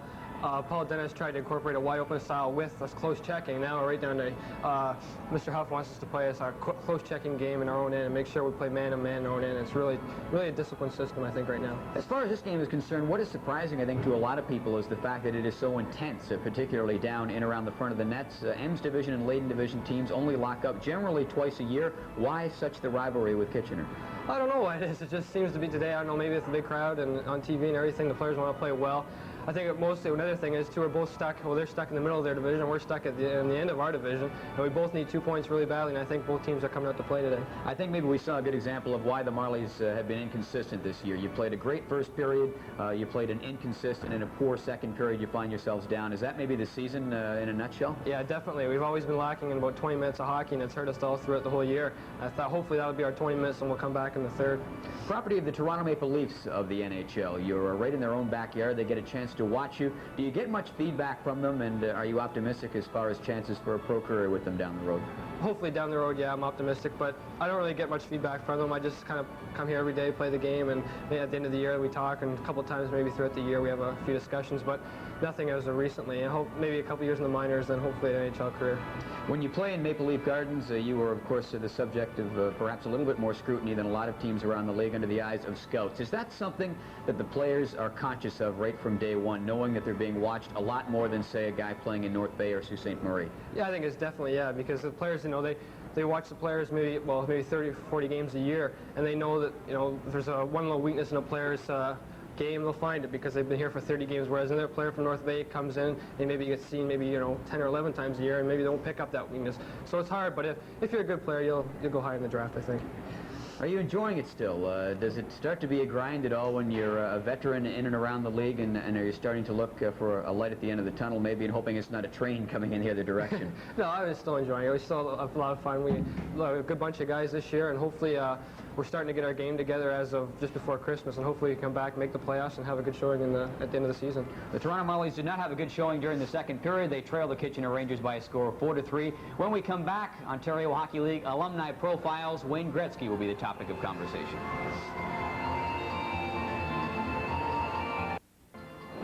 Welcome back to the Ontario Hockey League Game of the Week, and our guest on this edition of Alumni Profiles, Wayne Gretzky, a man who needs no elaborate introduction, so I won't provide one. Wayne, the first thing I want to touch on is a little piece of footage that I think everybody who is a Wayne Gretzky fan has seen, and that is you playing as a kid, and you had the moves and the pizzazz back then. Now, I talked to one of your coaches. I'm going to tie this all in. I talked to one of your former junior coaches, Paul Terrio, and he mentioned that Wayne Gretzky has immense natural talent. There's no question about that, but a lot of people forget about how hard he works. You know, how hard have you had to work to reach the stage you have? Does it all come that naturally? Well, I think that a lot of people are blessed with natural talent, and I feel very fortunate that I was one of those chosen few that was God-gifted. But I also believe that it takes a lot of hard work and a lot of dedication to make the National Hockey League. And in order to play in the NHL, you have to be a person who's dedicated to the game and a person who wants to be in the NHL. There's a tremendous amount of great hockey players in Canada, the U.S., and throughout the world now. And it's no easy chore making the NHL. There's only 400 guys that play in the NHL. And there's thousands of kids who would like to play in the NHL. You have to do things like this, countless other public appearances and distractions away from the game itself. I guess it's all part of being Wayne Gretzky, but does it take away from it at all? Are there times when you just like to maybe stay in your room for a couple of days and just come out to play the games in practice? I think that, you know, publicity and press that we receive as athletes, and it goes along with being a professional hockey player and a professional athlete. It's something that's always going to be there. It's something that we need in the game. It's something that we have to have. You just try to put it all in perspective. You try to make sure that you try to accommodate as many people as possible, and yet not forget your priority, and that's to play hockey. And my responsibility is to the Edmonton Oilers, and I have to do the best I can to make sure that I'm prepared every game to contribute to hopefully winning another Stanley Cup. How do you feel about your role as a role model of sorts, and not only yourself, but Paul Coffey and the Edmonton Oilers and all pro athletes for that matter? Is it something that you take lightly? I gather not, and how do you cope with that, knowing that thousands of youngsters are looking to you for some sort of guidance? Well, everybody has their own philosophy. Some people believe that we have a responsibility, and a lot of players who are professional athletes don't believe that they have a responsibility. I think that in my case, I believe that the kids all want to look up to somebody, all get excited over some individual or some athlete, and I think that it's important that we become role models for the kids. kids need proper direction, proper guidance, and hopefully we as professional athletes can do that. I think that the biggest thing that you have to do is you have to satisfy yourself, and you have to have your own self-respect. And the things that I say and the things that I do, sometimes maybe not what a lot of people like to hear or like to see me do, but it's the way I was brought up by my mother and father, and if I satisfy my mother and father, then I feel that I can satisfy the other kids that are watching Wayne Gretzky. Let's turn our attention a bit to people who watched Wayne Gretzky when he was in junior hockey. Not too many of them, because you didn't play in the Ontario Hockey League for that long. What are your recollections of the league, and how did it help or hinder you in your development? Well, no question, the Ontario League put me in the NHL. It's a stepping stone that we all desperately need and have to have in order to play in the NHL. I lived in Sault Ste. Marie, in a city that is a great hockey town. It's an area that I really enjoyed playing in. I stayed and lived with a family that I had grown up with in Brantford. So the place I lived were great people. I enjoyed myself immensely. I went to school in Sault Ste. Marie. Angelo Bombaco, who was the general manager at that time, and Mr. Jim McCauley, who was the owner, treated me and my family nothing but first class the whole year I was there. And you know, I look back at it, and it's something that I regretted, having to leave junior hockey and leave Sault Ste. Marie, because they had treated me so well. But life goes on, and there's stepping stones, and there are things that we have to do to advance ourselves in life, both on and off the ice. And it was time for a change for Wayne Gretzky. And you know, as I said, I look back at it, and there's no question that they were a stepping stone for me, and helped me put me in the NHL. And it's a step that I had to take. When you left junior hockey and went on to sign the contract, I believe, with Nelson Scalabrini in the World Hockey Association, you were a very young man, I believe still a teenager at that point. You signed for more money than a lot of people are going to make in a lifetime. How did that change your life? Did that signature turn things around? Well, there's no question when you sign a contract that I was fortunate enough to sign, that your life changes immensely. And first of all, the pressures of being a professional athlete grow 100 times. And you know, for Wayne Gretzky, I signed the WHA, the Indianapolis Racers, and I was 17 years old at that point, just in grade 11, and playing with people who are 34, 35 years old. This is obviously a big change for anybody, and no question, you know, you go from making $24 a week, which you make in junior hockey, to whatever you're lucky enough to sign for, and I was lucky enough to sign a nice contract. Wayne, did you realize the ramifications of it all when the time came for you to sign the contract? Did you think it would change your life this much, and did you think that it would end up where it has now? You don't think of those things. When you're that age and you're at a point in your life that all you're dreaming and thinking about is hopefully one day playing in the National Hockey League. And I dreamed about it, and I was one of those young guys that always wanted to play in the NHL. When I turned professional at 17, I never ever had any dream that I'd never even had any thought that I would be doing as well as I'm doing. You just think about playing, and fortunately for me, I've been lucky enough to play in a good team, a good organization, live in a great city, and been fortunate enough to be a part of 2 Stanley Cups. You are still involved with junior hockey to a certain extent, that on the ownership front with the Hull Olympique of the Quebec Major Junior Hockey League. Is it a rich man's toy? Is it something you always wanted to do, have part ownership in a hockey team? What kind of an active interest, if any, do you take in that franchise? Well, I always wanted to be involved in junior hockey. I think it's exciting hockey. I think it's very entertaining. I always wanted to own my own team. And I was part owners in Belleville for two seasons of the Belleville Bulls. Learned an awful lot from Dr. Vaughn, who was the owner of that team. From there, I branched out, and I bought my own hockey club in the Quebec Major Junior Hockey League. Fortunately for us, we got to the final, and unfortunately we lost in the World Cup. But you know, it's a thing that if run properly can do very well, and it's, if not run properly, you can lose a lot of money. And it's the same in any business, and it's something that you have to keep on top of all the time. I'm lucky that the team that I'm involved with is a great hockey area, the whole Ottawa area, and it's a matter of icing a good team, and people will come on and watch. Wayne, continued success. Thank you very much. Wayne Gretzky has been our guest in this edition of Alumni Profile. Our intermission continues right after this.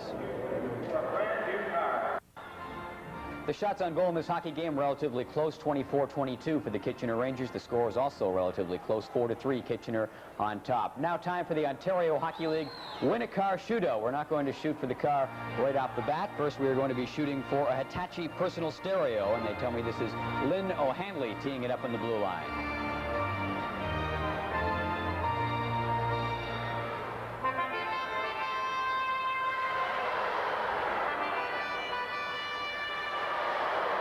Lynn with about 50 feet between herself and a Hitachi personal stereo.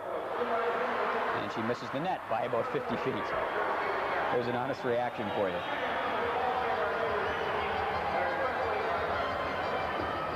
The next shooter will be gunning for a Pontiac Sunbird, and it is Toronto barber Nunzio Mele who will come out there and tee it up. He doesn't get quite as easy a target, not from the near blue line, but from the far blue line. And just briefly recapping the scoring in this game while we have a moment. Mike Richard, Mike Jackson, and Rob Sameta have scored for the Toronto Marlies. Gary Callahan has a pair for Kitchener. Ron Goodall and Darren Rumble have the singles. Once again, Nunzio Mele shooting for a Pontiac Sunbird. And that hole, in case you're wondering, just a little bit larger than the puck. So a pretty keen eye to put it from the far blue line and into that hole, but if he does, he's rewarded with a brand new car.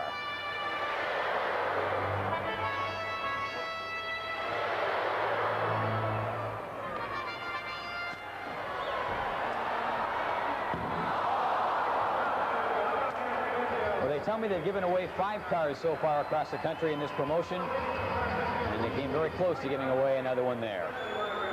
After 2 periods of play, we have a 4-3 hockey game. The Kitchener Rangers are leading the Toronto Marlies, and let's take a look at that shot one more time. He didn't miss by that much. And we'll watch him leave the ice right now. We won't get another look at that shot. We will get a look at the Kitchener Rangers and the Toronto Marlies in the 3rd period. Upcoming, the Rangers leading by a score of 4-3. We'll be back right after this. The second and third stars will receive a gift certificate for dinner 2 of the main event. The Kitchener Rangers with a 4-3 lead over the Toronto Marlboros at the end of 2 periods. And Sherry, almost 2 different hockey games. First period belonged to the Marlies, second period to the Kitchener Rangers. Without question, and you know we're going to see how things can start. Really, when a goal scorer is a goal scorer, we're going to watch Callahan come in here, okay? Watch it come in. Really, he's looking to make the pass out into the slot, but Flanagan's right there, a deflection. Thanks very much. I mean, really an innocent goal, but they don't care how they go in, do they? We talked about that. And really, we talk about momentum, we talk about emotion. Hey, a little mistake like that, and you call them fluky, call them whatever you want. It's in the net. It's 3-2 at that time. And from that point on, the Kitchener Rangers take over. And Callahan in particular took over, because then he comes back with the next one, and it's a tight hockey game. Take a look right here on the screen, the way he slid in to take the pass, fakes the slap shot. Now, he's not picked up in the slot, and a great wrist shot in the upper corner. This guy, hey, he had some empty spaces last time, and look what, now it's 3-3, and they're coming. They're going to make it 4-3 here, but if it isn't for Fatucci, as we talked about earlier, hey, I'll tell you something, it could have been 5 or 6-3. Well, we're getting another look at the goal by Darren Rumble. Get a look here now. Here we are here. There's the shot right there. There's just an unbelievable amount of work around. It's out to Rumble, who slides in the slot. Take a look, folks. It's 4-3 right along the ice. Great play by Rumble. And just at the end of that period, we had Fighting Majors handed out to Noble and Pound, 5 minutes each. No change in the manpower as we get set to start this 3rd period. The Rangers with a 4-3 lead. It's down into the Ranger zone. The Kitchener club will move it around on the right side. Paul Epoch couldn't get it out. It slid across on the other side. Glenn Lowe's checks his man, and Epoch clears it, knocked back. And here come the Rangers. A good defensive play to keep it in, but it's offside as Davidson takes a whack at it. And, you know, Tim Armstrong himself admitted it in his conversation with Paul that which hockey club are we going to see in the 3rd period? Yeah, that's right. And, you know, he talked about, too, how important it is, and we mentioned that in the opening of the broadcast.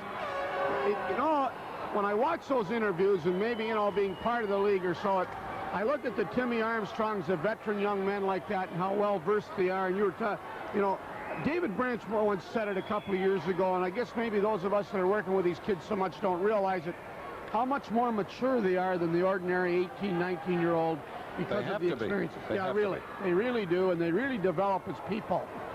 We got a little bit of a stop in action here, and they're checking with Darren Beals. Right now we see, we don't know whether it's an equipment problem or whether he's not feeling good or what's going on.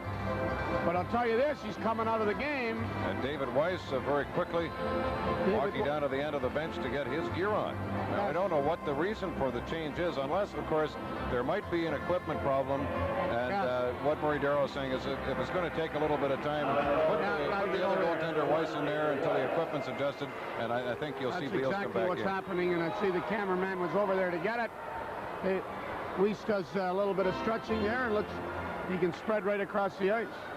So we have 19 minutes and 43 seconds to go. We're just going to get set to drop the puck. And the OHL game of the week continues after this timeout.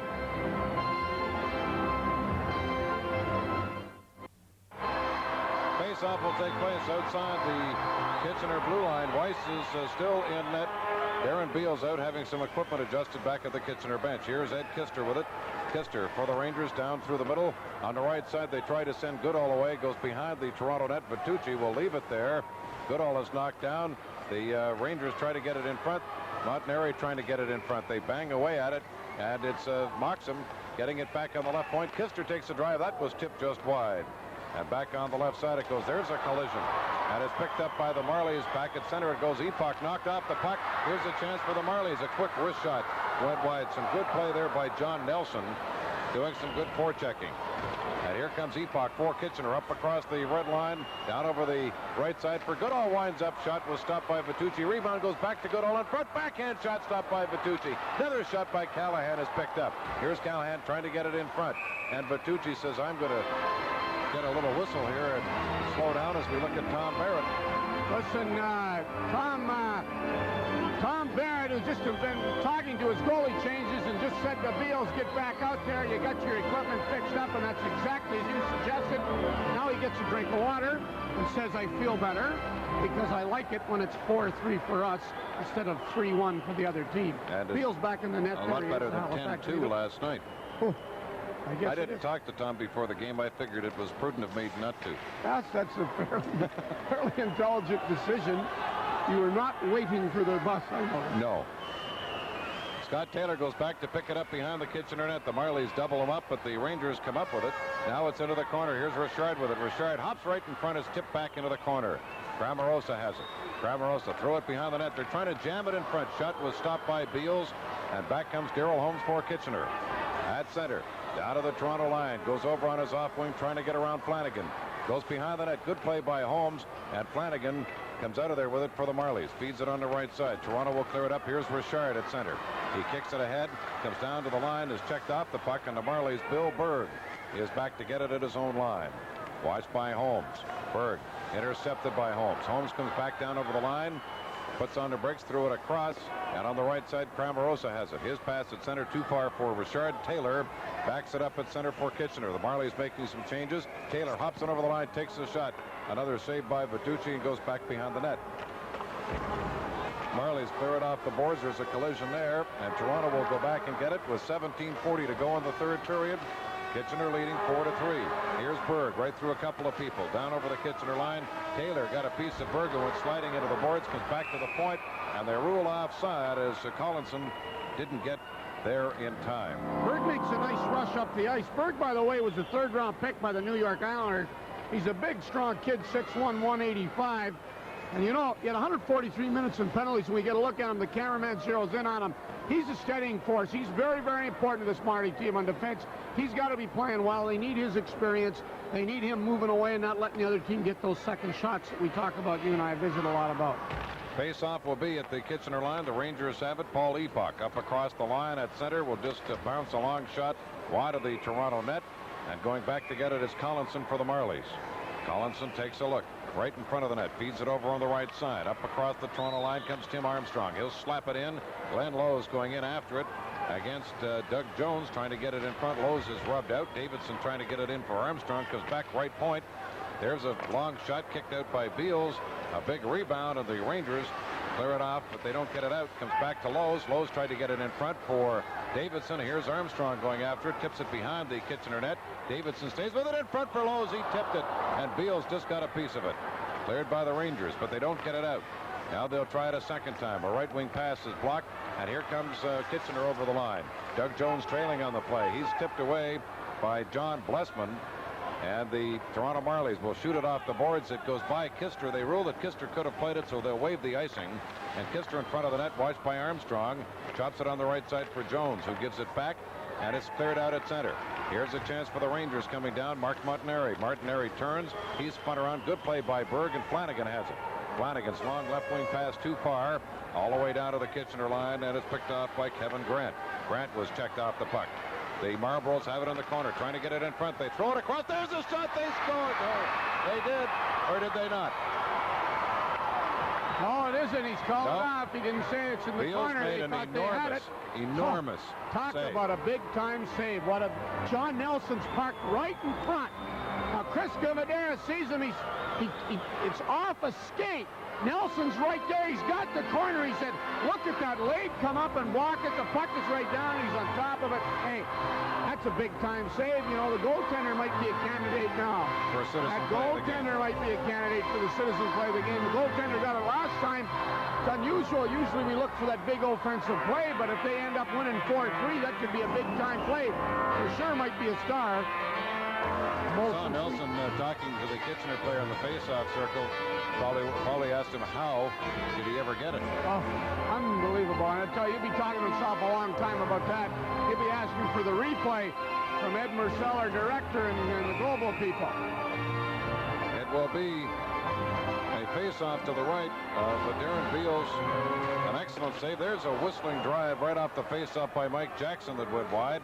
The Rangers dump it down to the Toronto line, and the Marlies are there to pick it up. Off the boards, it's intercepted. Picked off by Montanari, tried to throw it across, intercepted. The puck is tipped in front of the net.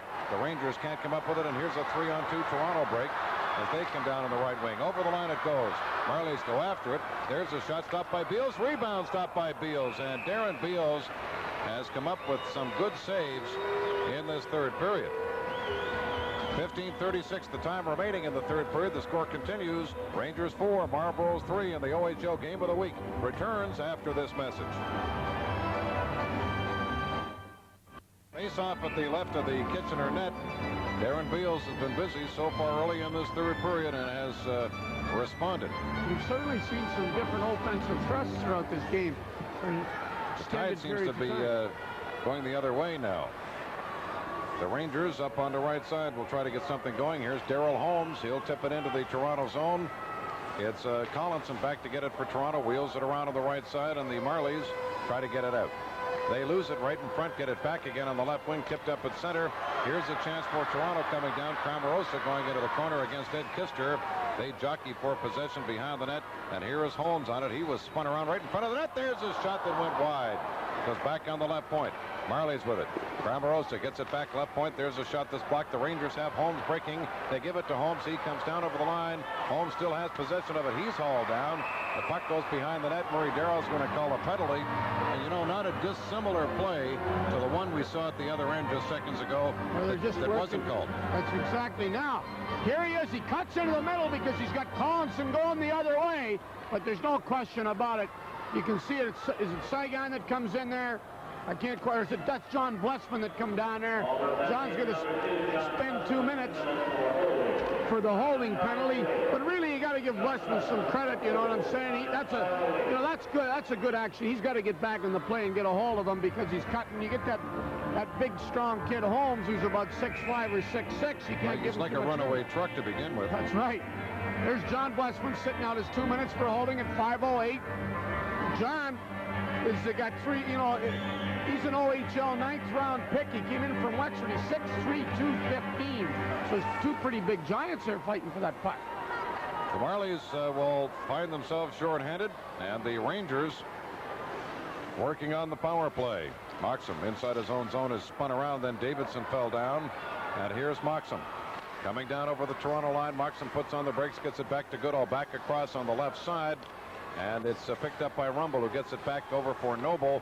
Noble holds onto it, fakes the shot, still has possession of it, feeds it back into the corner for Rumble. Rumble comes out of the corner, fakes the shot, tried to feed it across, and a good play by DiDucci to intercept that pass from Rumble. Good play by both. You know, the interesting situation here is that Noble held on to the puck, trying to get a commitment from the defensive player, then slid it over to Rumble. I'll tell you something, Rumble's got some great offensive skills and game. Now he fakes the slap shot, Noble.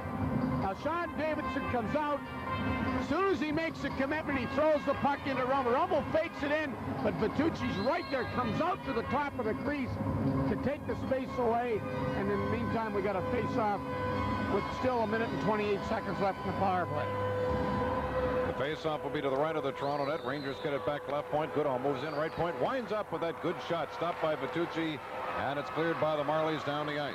Camarosa and Richard, by the way, who are both killing penalties in the forward line for the Marlies, are the only two guys to have shorthanded goals for the Marlies this year. Guess why they kill penalties. Here's Lotta with it for the Rangers, gets it back left point. They try to go back for Goodall in front. Goodall tried to get it on a backhand, takes a shot, and Vitucci got a piece of it. It comes bouncing back to Dave Lotta. Lotta winds up, takes the shot, goes over on the other side for Goodall. Goodall trying to get it in front. It comes back for Richard, and he'll just flip it down into the Kitchener zone with 50 seconds left in the Toronto penalty to John Blessman.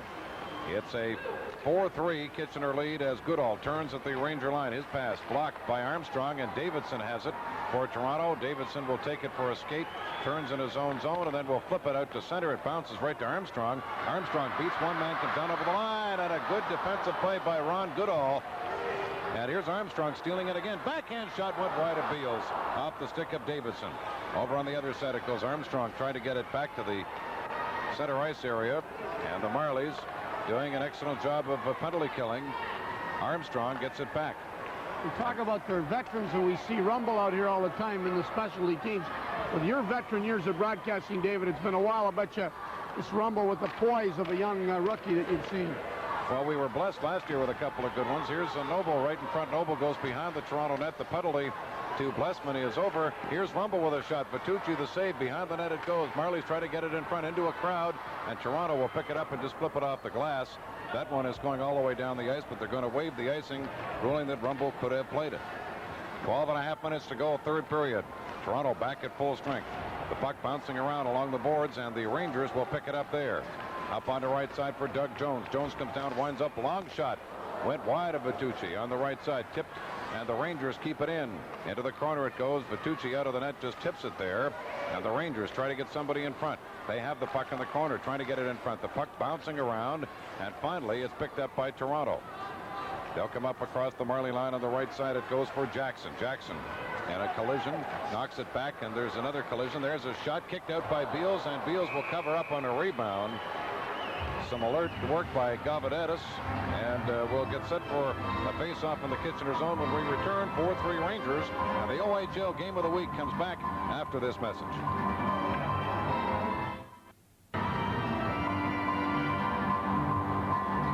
Let's have a look at our Pontiac Duracell scoreboard. Games last night. The Platers blanked the Peterborough Petes 2-0. The Canadians win 5-4. Kitchener gets blown away 10-2. The Sioux over the night 6-4 at London. It was Oshawa 4-0, and the 67s win 5-3. A lot of activity.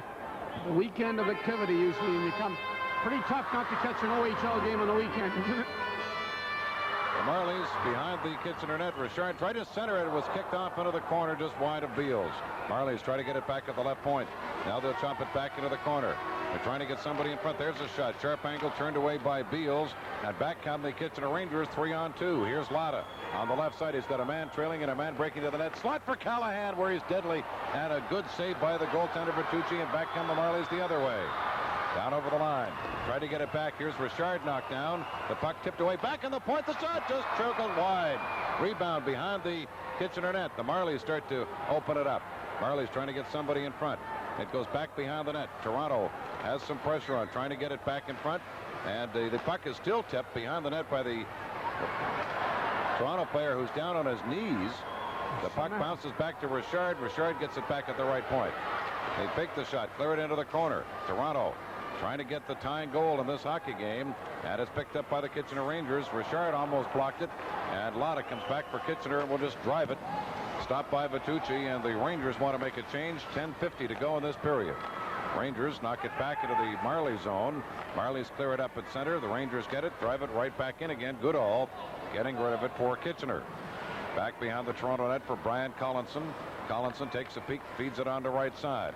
Here come the Marlies, down by a goal. Down and over the line they go. Here's Armstrong in the corner. Tried to get it to Davison, too well covered. Rangers just bounce it off the boards at center, and Blessman is there. Tip back down and over the Toronto line, or the Kitchener line, and Kister feeds it up for Ron Goodall. Goodall on the left side has a man loose. Trying to get it to Moxon, who puts on the brakes. Watched by Flanagan. Drops it back on the point. On the right side, it goes for Paul Epoch. He feeds it in front and is tipped in. And it's 5-3. That is a very, very effective play. Goodall parked on the doorstep, but give Epoch credit. The guy we got to give some credit. He saw him there instead of delivering right along the ice. Paul Epoch, another free agent kid. I don't like to spend too much time on that, but so take a look at it. Right along the ice, and guess what? Ron Goodall reads it right there to tip it in. Is that a big goal or not? Now tell me something. Tell me about the save that Beals makes earlier. Instead of being 4-4, it's 5-3. That's how important it is to get that big save. I'll think those guys don't feel good, and Epoch should deserve as much credit as Goodall, but give Goodall credit for reading and coming out to see that pass. Four straight goal for the Rangers after they got behind 3-1. Goodall's 30th goal of the season, and it is a 5-3 Ranger lead. Here they come down over the Toronto line. It's slapped to Verducci into the corner. It goes. Booker behind the net. Booker behind the net still has possession of it. He's being battled off the puck, and the Marlboros will try to get something going. Now they have to rev up the offense a little bit. Down by 2 goals. They come back down over the line. The puck is tipped away, and the Rangers come back. And here's Rumble with it. Rumble all alone down over the line. He's checked off the puck, trailing on the play. A weak shot by Richard Borgo was blocked. Borgo in the corner takes a hit, and the Marlies will move it up on the left side. Don't get anywhere. Now they'll get it a second time on the left wing. Coming down over the line it goes. The Marlies try to get somebody in front. The puck is still bouncing around. Here's a chance for Jackson. And we got a penalty coming up, and Scott Taylor's going after the Toronto player. The Toronto player just went down. This is going to be an interesting one to call because the Marlies player went down. Taylor might get himself the penalty and get tossed out for being the aggressor. Could get the aggressor. They already got 5 defensemen as we don't give a Govidaris, so stand in there. An interesting call. So we'll see what happens when we come back. We'll sort it all out. 9:09 remaining in this period. The score now, Kitchener 5, Toronto 3, and the OHL Game of the Week returns after this message. A little bit of an aftermath after that scrap. There's a little bit, and I think the biggest thing about it is that now we're going to get a look in here right now. But the play right there where the sticks come up and the elbows, we see it in Dangle before you know they're in. I think what's going on here right now, David, is Govidaris is a 16-year-old minor midget. And very often when you get one of your young kids involved like that, everybody backs him up. That's right. Everybody's going to come in and take his position. The All-Star game that we were talking about that's coming up, of course, is, and there, take a look at this OHL All-Star team, M's division. Sean Simpson, who played with the national team, with Sault Ste. Marie in goal. Kerry Huffman was with the national team, a Guelph defenseman. Daryl Shannon, who you know very well from Windsor, and everybody talks about. 19 goals already. Oh, what can you say? Brendan Shanahan, a big-timer who's going to be in a shootout, as a matter of fact, in that All-Star team against Quebec. From London, Max Middendorf, who's been up to Quebec and can shoot the puck from the right side, and David Latta, who we watched here, and of course the coach Paul Theriault from Oshawa. And now from the Leyden division, Kay Whitmore, every time I see him, is outstanding. A good goaltender from Peterborough. Luke Richardson, another top draft choice of the Stars, and I think I know some of those other guys. There's your power play. Where's Laniel? He's the only guy missing. That's exactly right. If you get on there, Petri Matikainen from Oshawa, who was on that team from Finland that won the gold medal through the committee. Scott McCrory from Oshawa Generals, the center. Lee Giffen, the right winger. Derek King, the left winger. I know those guys.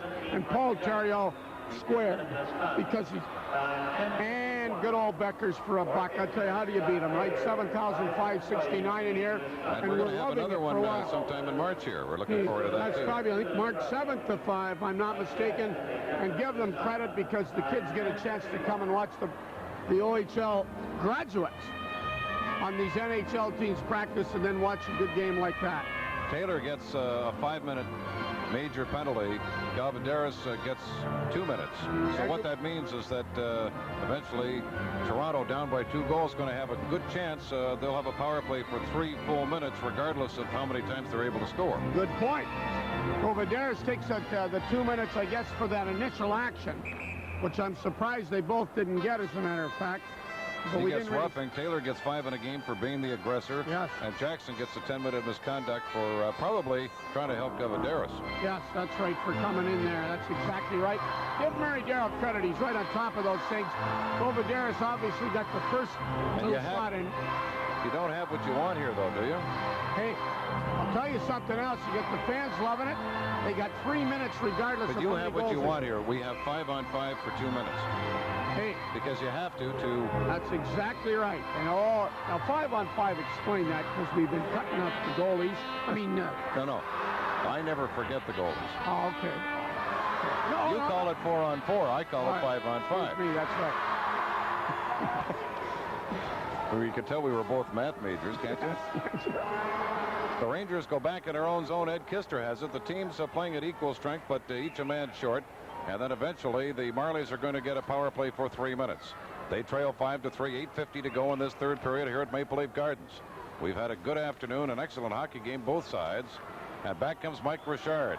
Richard for the Marlies comes down over the Kitchener line, got around a stick check, threw it up on the right side, and here's Lada. Lada feeds it over on the other side for Callahan. Callahan drops that shoulder and pumps the shot wide. On the right side, Epoch tried to get it over. Davidson behind the net. And the Marlies will try to move it out. 8:25 to go in the period. A minute and 17 seconds left, and the minor penalty to the Marlies. Here's Epoch bringing it in offside. And we have 8:21 to go in the period. 1:12 left in the minor penalty to the Marlies, and 4:12 in the major penalty to Scott Taylor. So with 8:21 to go in the third period, the score continues. Kitchener 5, Toronto 3, and the OHL Game of the Week comes back after this message.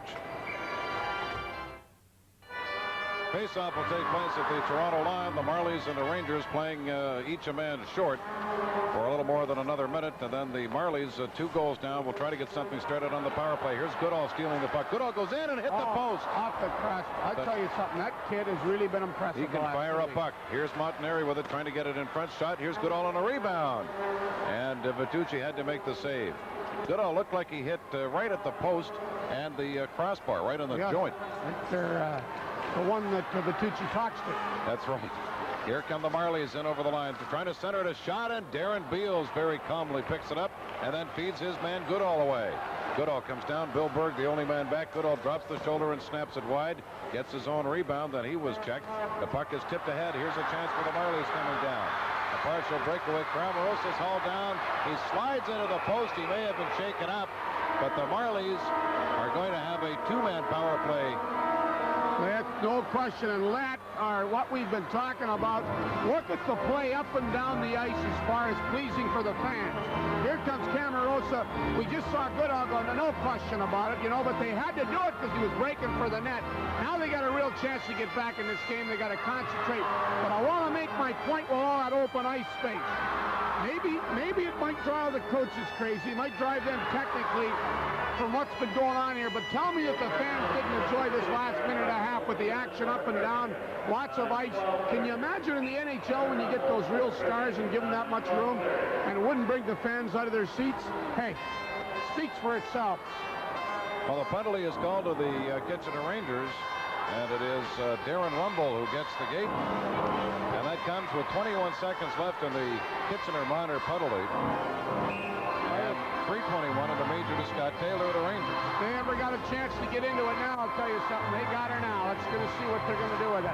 So we get it back on the left point. There's a shot. And Beals, I'll tell you, he's been very, very cool. That glove hand. I'll tell you something, boy. That like glove picking hand. cherries, huh? You got it. He just says, hey, just shoot him in here if you want that. We were talking earlier, Blessman's got to get that shot lower. He's got to get that. He can't allow him because he's demonstrated a good glove hand, Beals. He can't allow him to get those whistles. They got to get with that extra man advantage. Never going to get a rebound either. Exactly. So they'll drop it to the right of the Kitchener net. Jeff Noble, the only forward for the Rangers. They have Epoch and Kister on defense. Davidson will take the draw, gets it back on the left point. Here's Blessman on it. Blessman winds up, takes a shot that was deflected and went bouncing wide. Kister and Blessman go after it, and Blessman will chase it down at the Toronto line. The Marlies playing a 1-man advantage 5-4, but in a couple of seconds they're going to have a 2-man edge. Here's Richard, gets around Kister. Richard threw it in front, goes behind the net. Rangers are there to snap it off the boards. They don't get it out. It comes back along the boards, and the Rangers this time will shoot it down. And here comes Armstrong. off the bench, as you would expect in this situation, to hopefully trigger this Toronto power play. He's going to quarterback it, I'm sure of that, like you say. Here comes Armstrong. He's tripped, knocked down, but trailing on the play is Davidson. Davidson holds onto it. Davidson waits, gets it on the left side for Blessman. Blessman goes back across on the other side. There's a drive stopped by Beals.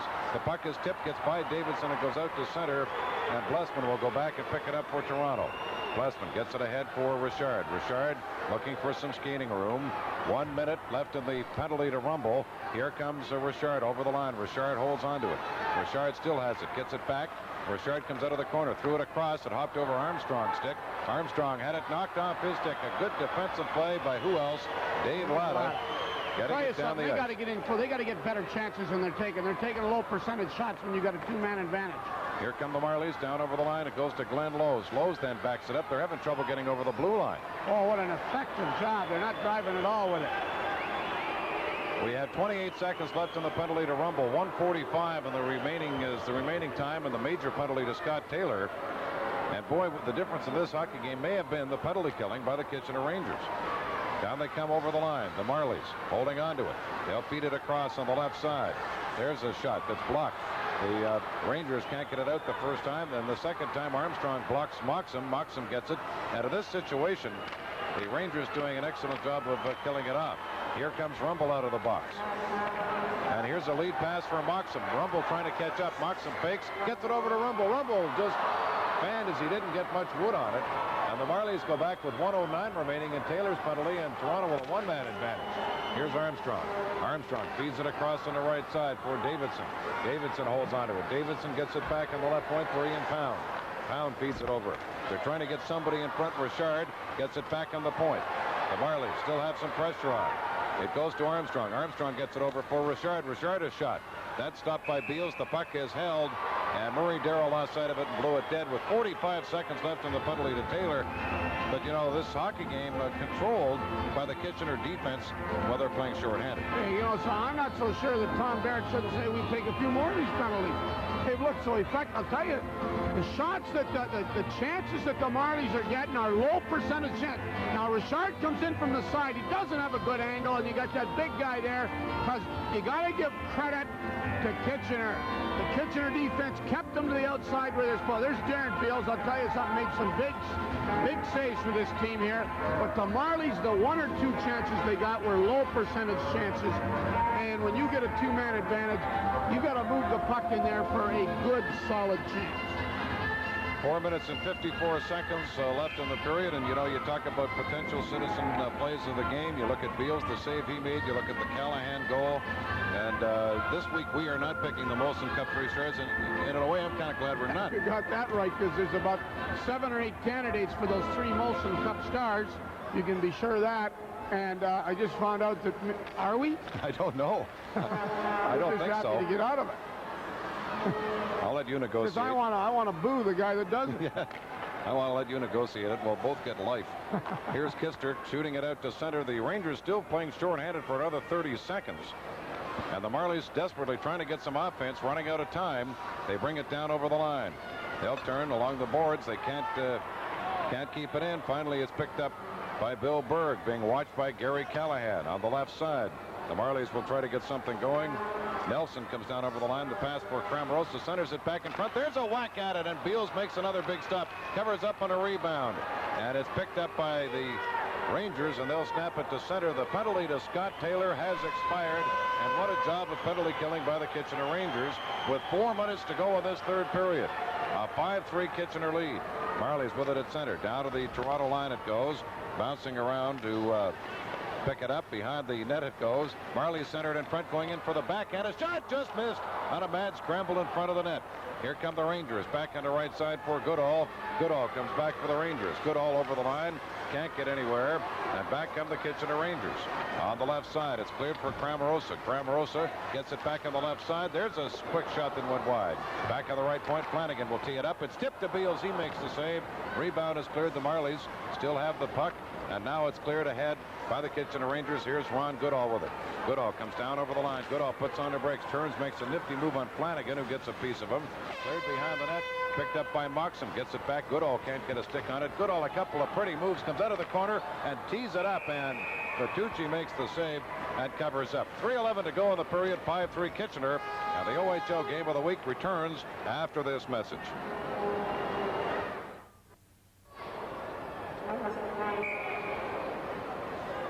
.3:11 the time remaining in the third period. 5-3 the Kitchener Rangers lead. They'll drop it to the right of the Marley net. From the face-off, the puck comes back at the left point. Kister takes a shot, deflected wide into the corner, and the Marlies will come up with it. Down over the line, that one doesn't work. Dan Resko couldn't get anywhere. And back it goes into the Marley zone with 2:55 to go in the third period. Flanagan feeds it across, gets it back again off Callahan. And the play is whistled down on an offside pass. I'll tell you, what was very, very effective on what you were talking about earlier, and it always goes down to this, are specialty teams. And what you really got to be talking about is the way the Kitchener Rangers played defense, which is hard, or kill penalties. And after getting whomped 10-2 at home in front of your hometown crowd, and coming back and playing that sincere and not effectively, because hey, the Marlies can't cry about the chances, the opportunities they had as far as power plays are concerned. The Marlies go back and pick it up. Certainly they've had their opportunities. They'll clear it. It's knocked down at center by the Kitchener defense. Slam right back down to the Toronto line. 2.5 minutes to go in the third period. Marlies just cleared at center. The Rangers get it back, and here's Armstrong. Armstrong comes down over the Kitchener line. He's pinned against the boards by Kevin Grant. Comes back on the point, and out to center it goes. Cleared by Noble. Tried to get it on the left side. Here's a chance for Darragh Moxham. Moxham spun around, just chops it into the corner as we approach the 18-minute mark of this period. Marlies down by 2. Will try to clear it out. Marlies scored all 3 of their goals in the first period. Haven't scored since. Here's Rumble at center. Comes down to the Toronto line. Rumble trying to go through a couple of people. Was too well covered. Noble goes after a bouncing puck. And Davidson leaves it for Armstrong. Armstrong on the right side. He can't get anywhere. Finally, it goes out to center, and the Rangers are there to pick it up. Moxham throws it back at center, and the Rangers have it at their own line with 1 minute and 45 seconds to go. Over the line comes Jeff Noble. Noble threw it back. Nobody was there. The Marlies Davidson on it. Davidson feeds it over on the left side for Mike Richard. Richard trying to get around the defense. Richard turns, throw it in front, intercepted by the Rangers, and they'll wheel with it now. Here's Callahan, has a man breaking on the left, carries it in over on the line, gives it to Goodall. Goodall fakes the shot, and then finally does take the shot. Was stopped by Bertucci. And the Marlies, with 1 minute and 17 seconds left in the third period, will move it out. We'll keep our eye on the Toronto net. There's another hit by Ed Kister, and now he's got the hat trick at 1. His 4th. Very effective at center ice, right at the blue line, reading the play. Puck is bouncing around at center. We'll keep our eye on the Toronto net. The Marlies will clear it. Into the Kitchener zone. Beals clears it off the boards. It's chopped back wide of the net. The Marlies not pulling their goaltender yet. 50 seconds to go. Berg in the corner. Tried to center it in front. Richard blocks it. Richard turns. Gets it in front. They take a whack at it. The puck is still bouncing around. And the Rangers content to just clear it down into Toronto territory with 38 seconds to go. Are you surprised that they didn't pull the goaltender? Yes, and I thought when they had possession there, they might do it. Here's Flanagan behind the net, being checked by Jeff Noble, and Bill Berg will have to pick it up. And the Rangers now just trying to blanket the Marlies before they can get started. Here come the Marlboros. They'll dump it into the Kitchener zone, and the goaltender Bertucci is still in the net.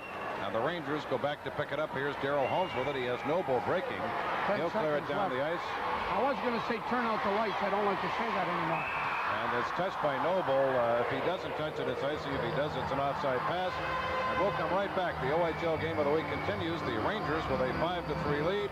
We'll come back after this message.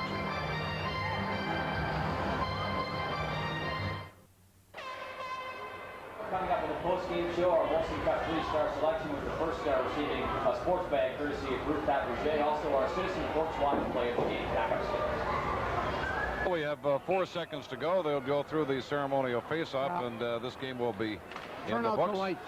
I mean, you got that right. We don't like to say those things. Now, with 4 seconds left, they pulled a goaltender. Yeah. You know, like a little academic, but... well, just to say they got him out, but it's, you know, it's really interesting what we saw in this game, and you said it earlier. We saw 3 different games. And it's, you know, when you think about this whole thing, first period we saw the Marlies. Then we saw the second period, we saw Kitchener. And then towards the first part of that third period, the Marlies had some pressure.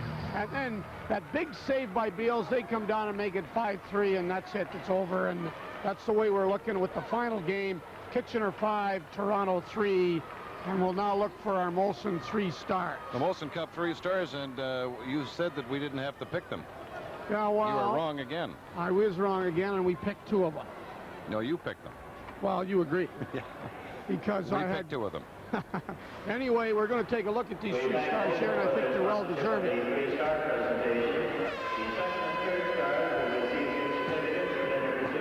The final shots on goal in this game, Kitchener outshot the Marlies 38-34, but really not that indicative of the territory of play. No, not really, as a matter of fact. Gary Callahan is our Molson Cup 3rd star. He had a couple of goals and 2 goals, one they might call fluky, but it went in, and that's when you're a goal scorer. Second one was Tim Armstrong, as you pointed out, a couple of assists, but really a key player. And how about this guy? Oh, 2 goals and 2 assists, their leading scorer. I've said it with this, you know, I think Kitchener's going to want all their games on television because I can't believe they got beat 10-2 last night. Every time I've watched them play with the TV cameras, they look so good. So if I was Tommy, even if it's not on the global game, he should get TV cameras out there and let them think it is. Kitchener 5, Toronto 3. And we'll come back after this message.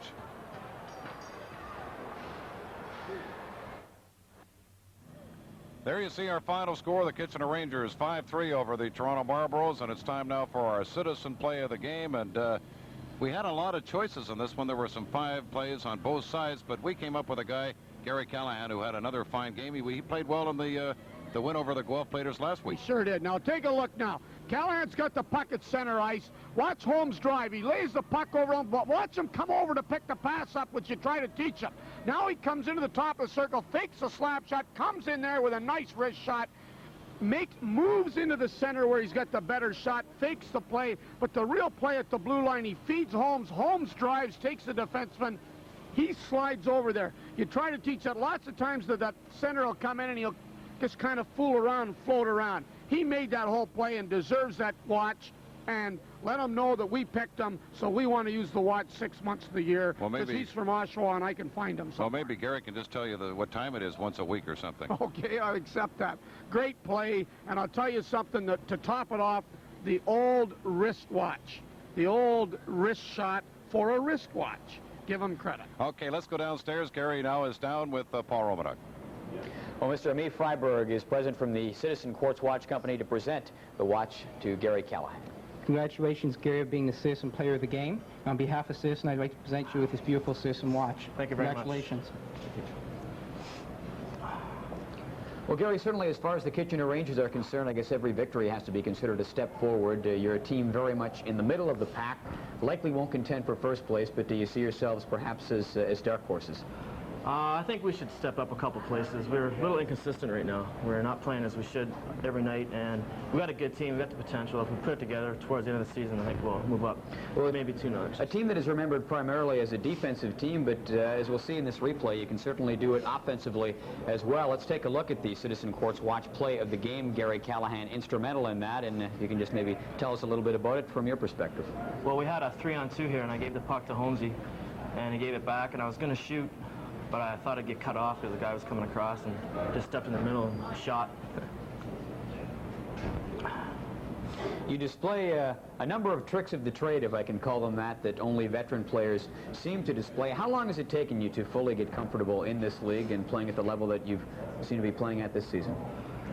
Well, the first year is mainly a learning experience. You get in, you get introduced to the league. The second year and third year, you should be on your way, playing well.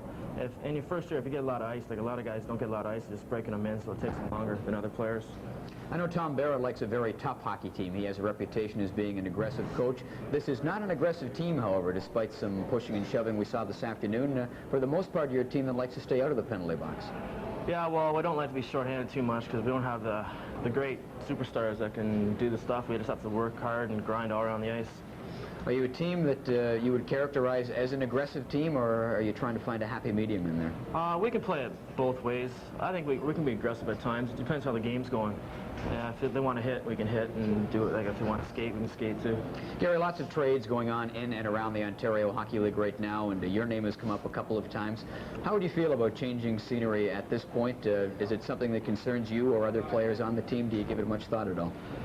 Well, I was traded this year for the first time. I was in Bell for 2 years, and it was a big change, but you just got to go there and have a positive attitude and try to do your best, work hard, and nothing else you can do.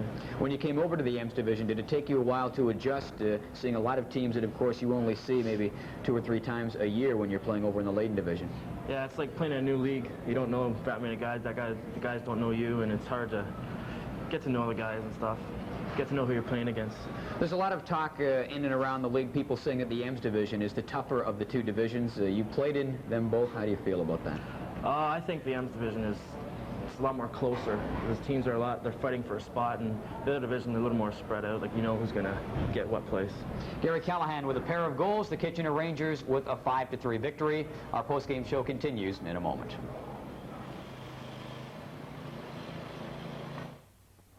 A 4-point afternoon for Ron Goodall. He helped the Kitchener Rangers down the Toronto Marlies by a score of 5-3, and he is the first star of this afternoon's game. Mr. Dan Warren from the Fabergé Company here to make the presentation.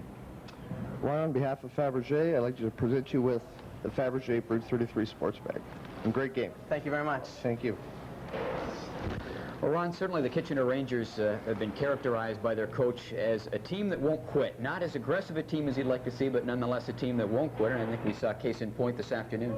Well, I think the biggest factor was we were embarrassed so bad last night that after the first period we got behind, and we were afraid of the same thing, so I think the guys, we just pulled together in the dressing room and came back and worked hard, and we came out with victory. I guess that can work 2 ways. You're coming off of a bad game. You didn't have a great first period. In fact, I'd probably characterize it as a bad first period.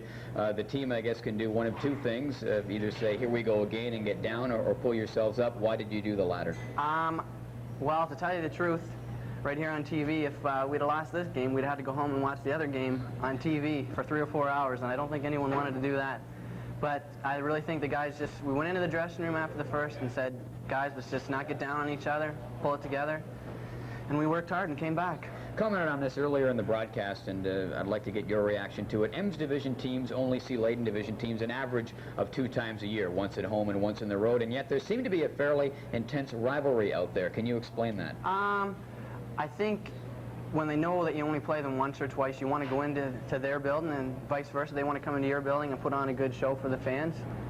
And if we don't play teams the same in both divisions, you're going to get down and you lose the points you really need in our own division. You're a team that's not going to finish in first place. There's not much question about that. I've talked to a couple of players in the club. They see this team in the role of a spoiler and a bit of a dark horse heading down the stretch. I would think so. Like Hamilton and North Bay are 2 really strong clubs, but we've played them both. We've beat them both. And although we may not be able to catch them point-wise, I think they know that we're there, and hopefully we can pull off a surprise. Ron Goodall, continued success. Thank you very much. Lots of success this afternoon for Ron Goodall and the Kitchener Rangers. He had 4 points. The Rangers pick up 2 points with a 5-3 win. With more in the game, let's go back upstairs to Sherry Bassin and Dave Quinn. Thanks, Paul. It was an interesting hockey game, and, you know, Tim Armstrong, I think, hit the nail on the head as far as Toronto's concerned, Sherry. He said, you know, we're inconsistent. Maybe that's why they're in last place in the Leyden division. And the Rangers, as Ron Goodall alluded to, humiliated right at the Kitchener Auditorium last night. They had some pride to regain in the second and third period. Exactly. Toronto had a chance to, you know, they're up 3-1. They got to do the job. They got to put them away, and they had a lot of good chances to put them away. Give Kitchener credit, as you've just alluded to. You get beat at home 10-2, and Ron Goodall said it in the interview. You come out here, you're down 3-1 at the end of the first period. It's pretty easy to say, hey, we're in a slump, we're not playing well. You know, there's all kinds of reasons, you know. As athletes, when we get into this thing, we even try to find some. And the fact is, they said no. They get kind of a break on a goal, but that's what it's about. It can go to anybody else, and that just picked them up. Then when it's 4-3, the significant play, and you pointed out to the viewers, Beals makes a big leg save. A big leg save on John Nelson, who will be up all night talking about it or thinking about it. Makes the big save. They come down, and Goodall gets the clincher 5-3, and that's the name of the game, and that's what the sport's all about. And give Kitchener credit. Easy for them to lie down. They didn't. Well, you know, we can go back and we could possibly look at that goal by Goodall. that really put the Kitchener Rangers I'd really like to see it, and we're going to give a chance, give our technical people a lot of credit to the top of it. Now, Epoch's got the puck here. Now, he takes it over. He's going to drill, okay, the defenseman Epoch now. He takes a look. Now, watch Goodall come out to the front because it's over on an angle. He's right there, but Epoch, give him credit, along the ice. Goodall's there. That's why he's their leading scorer. He can smell the net. He knows what it's all about.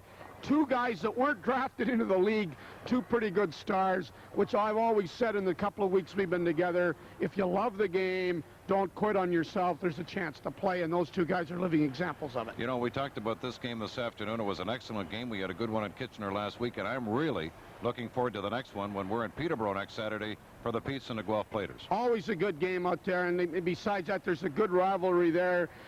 They play each other 4 times. Guelph's in Peterborough next week, 2 o'clock, OHL game of the week. Last night they lose in Guelph, the Pete's 2-0. You can be sure they're waiting for them to come in there next week. Looking forward to that game. And we're looking forward to having you with us, but right now let's go downstairs, and here's Paul. Thank you very much, gentlemen. This afternoon's game seeing one streak continue and another streak come to an end. The Kitchener Rangers, with the victory, put a halt to a 2-game losing streak. Certainly a far cry from their performance last night when they gave up 10 goals, and they got off to a very poor start in this afternoon's game, having a very rough first period, but they rebounded very convincingly indeed over the last 2 periods of play to come from behind and pick up the victory. As far as the Toronto Marlies are concerned, you've got to feel for Brian Huff and the Marlies. They are now winless in their last 7 games. They have 5 losses and a couple of ties, and as I mentioned off the top, the Marlies struggling with inconsistency this year. We saw Case in point this afternoon. They got off to a great start, but just could not finish up. The final score once again, 5-3. The Kitchener Rangers winners. For Sherry Bassin and Dave Quinn, I'm Paul Romanuk. Good afternoon.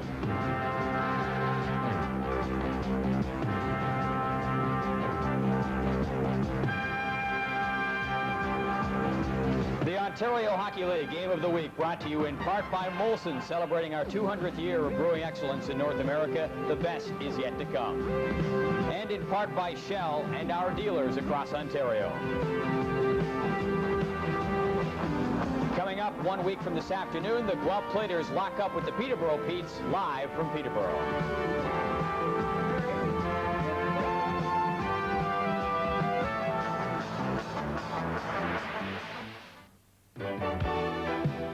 Alvin and the Chipmunks get into musical mischief weekday mornings at 8 on the Global Television Network.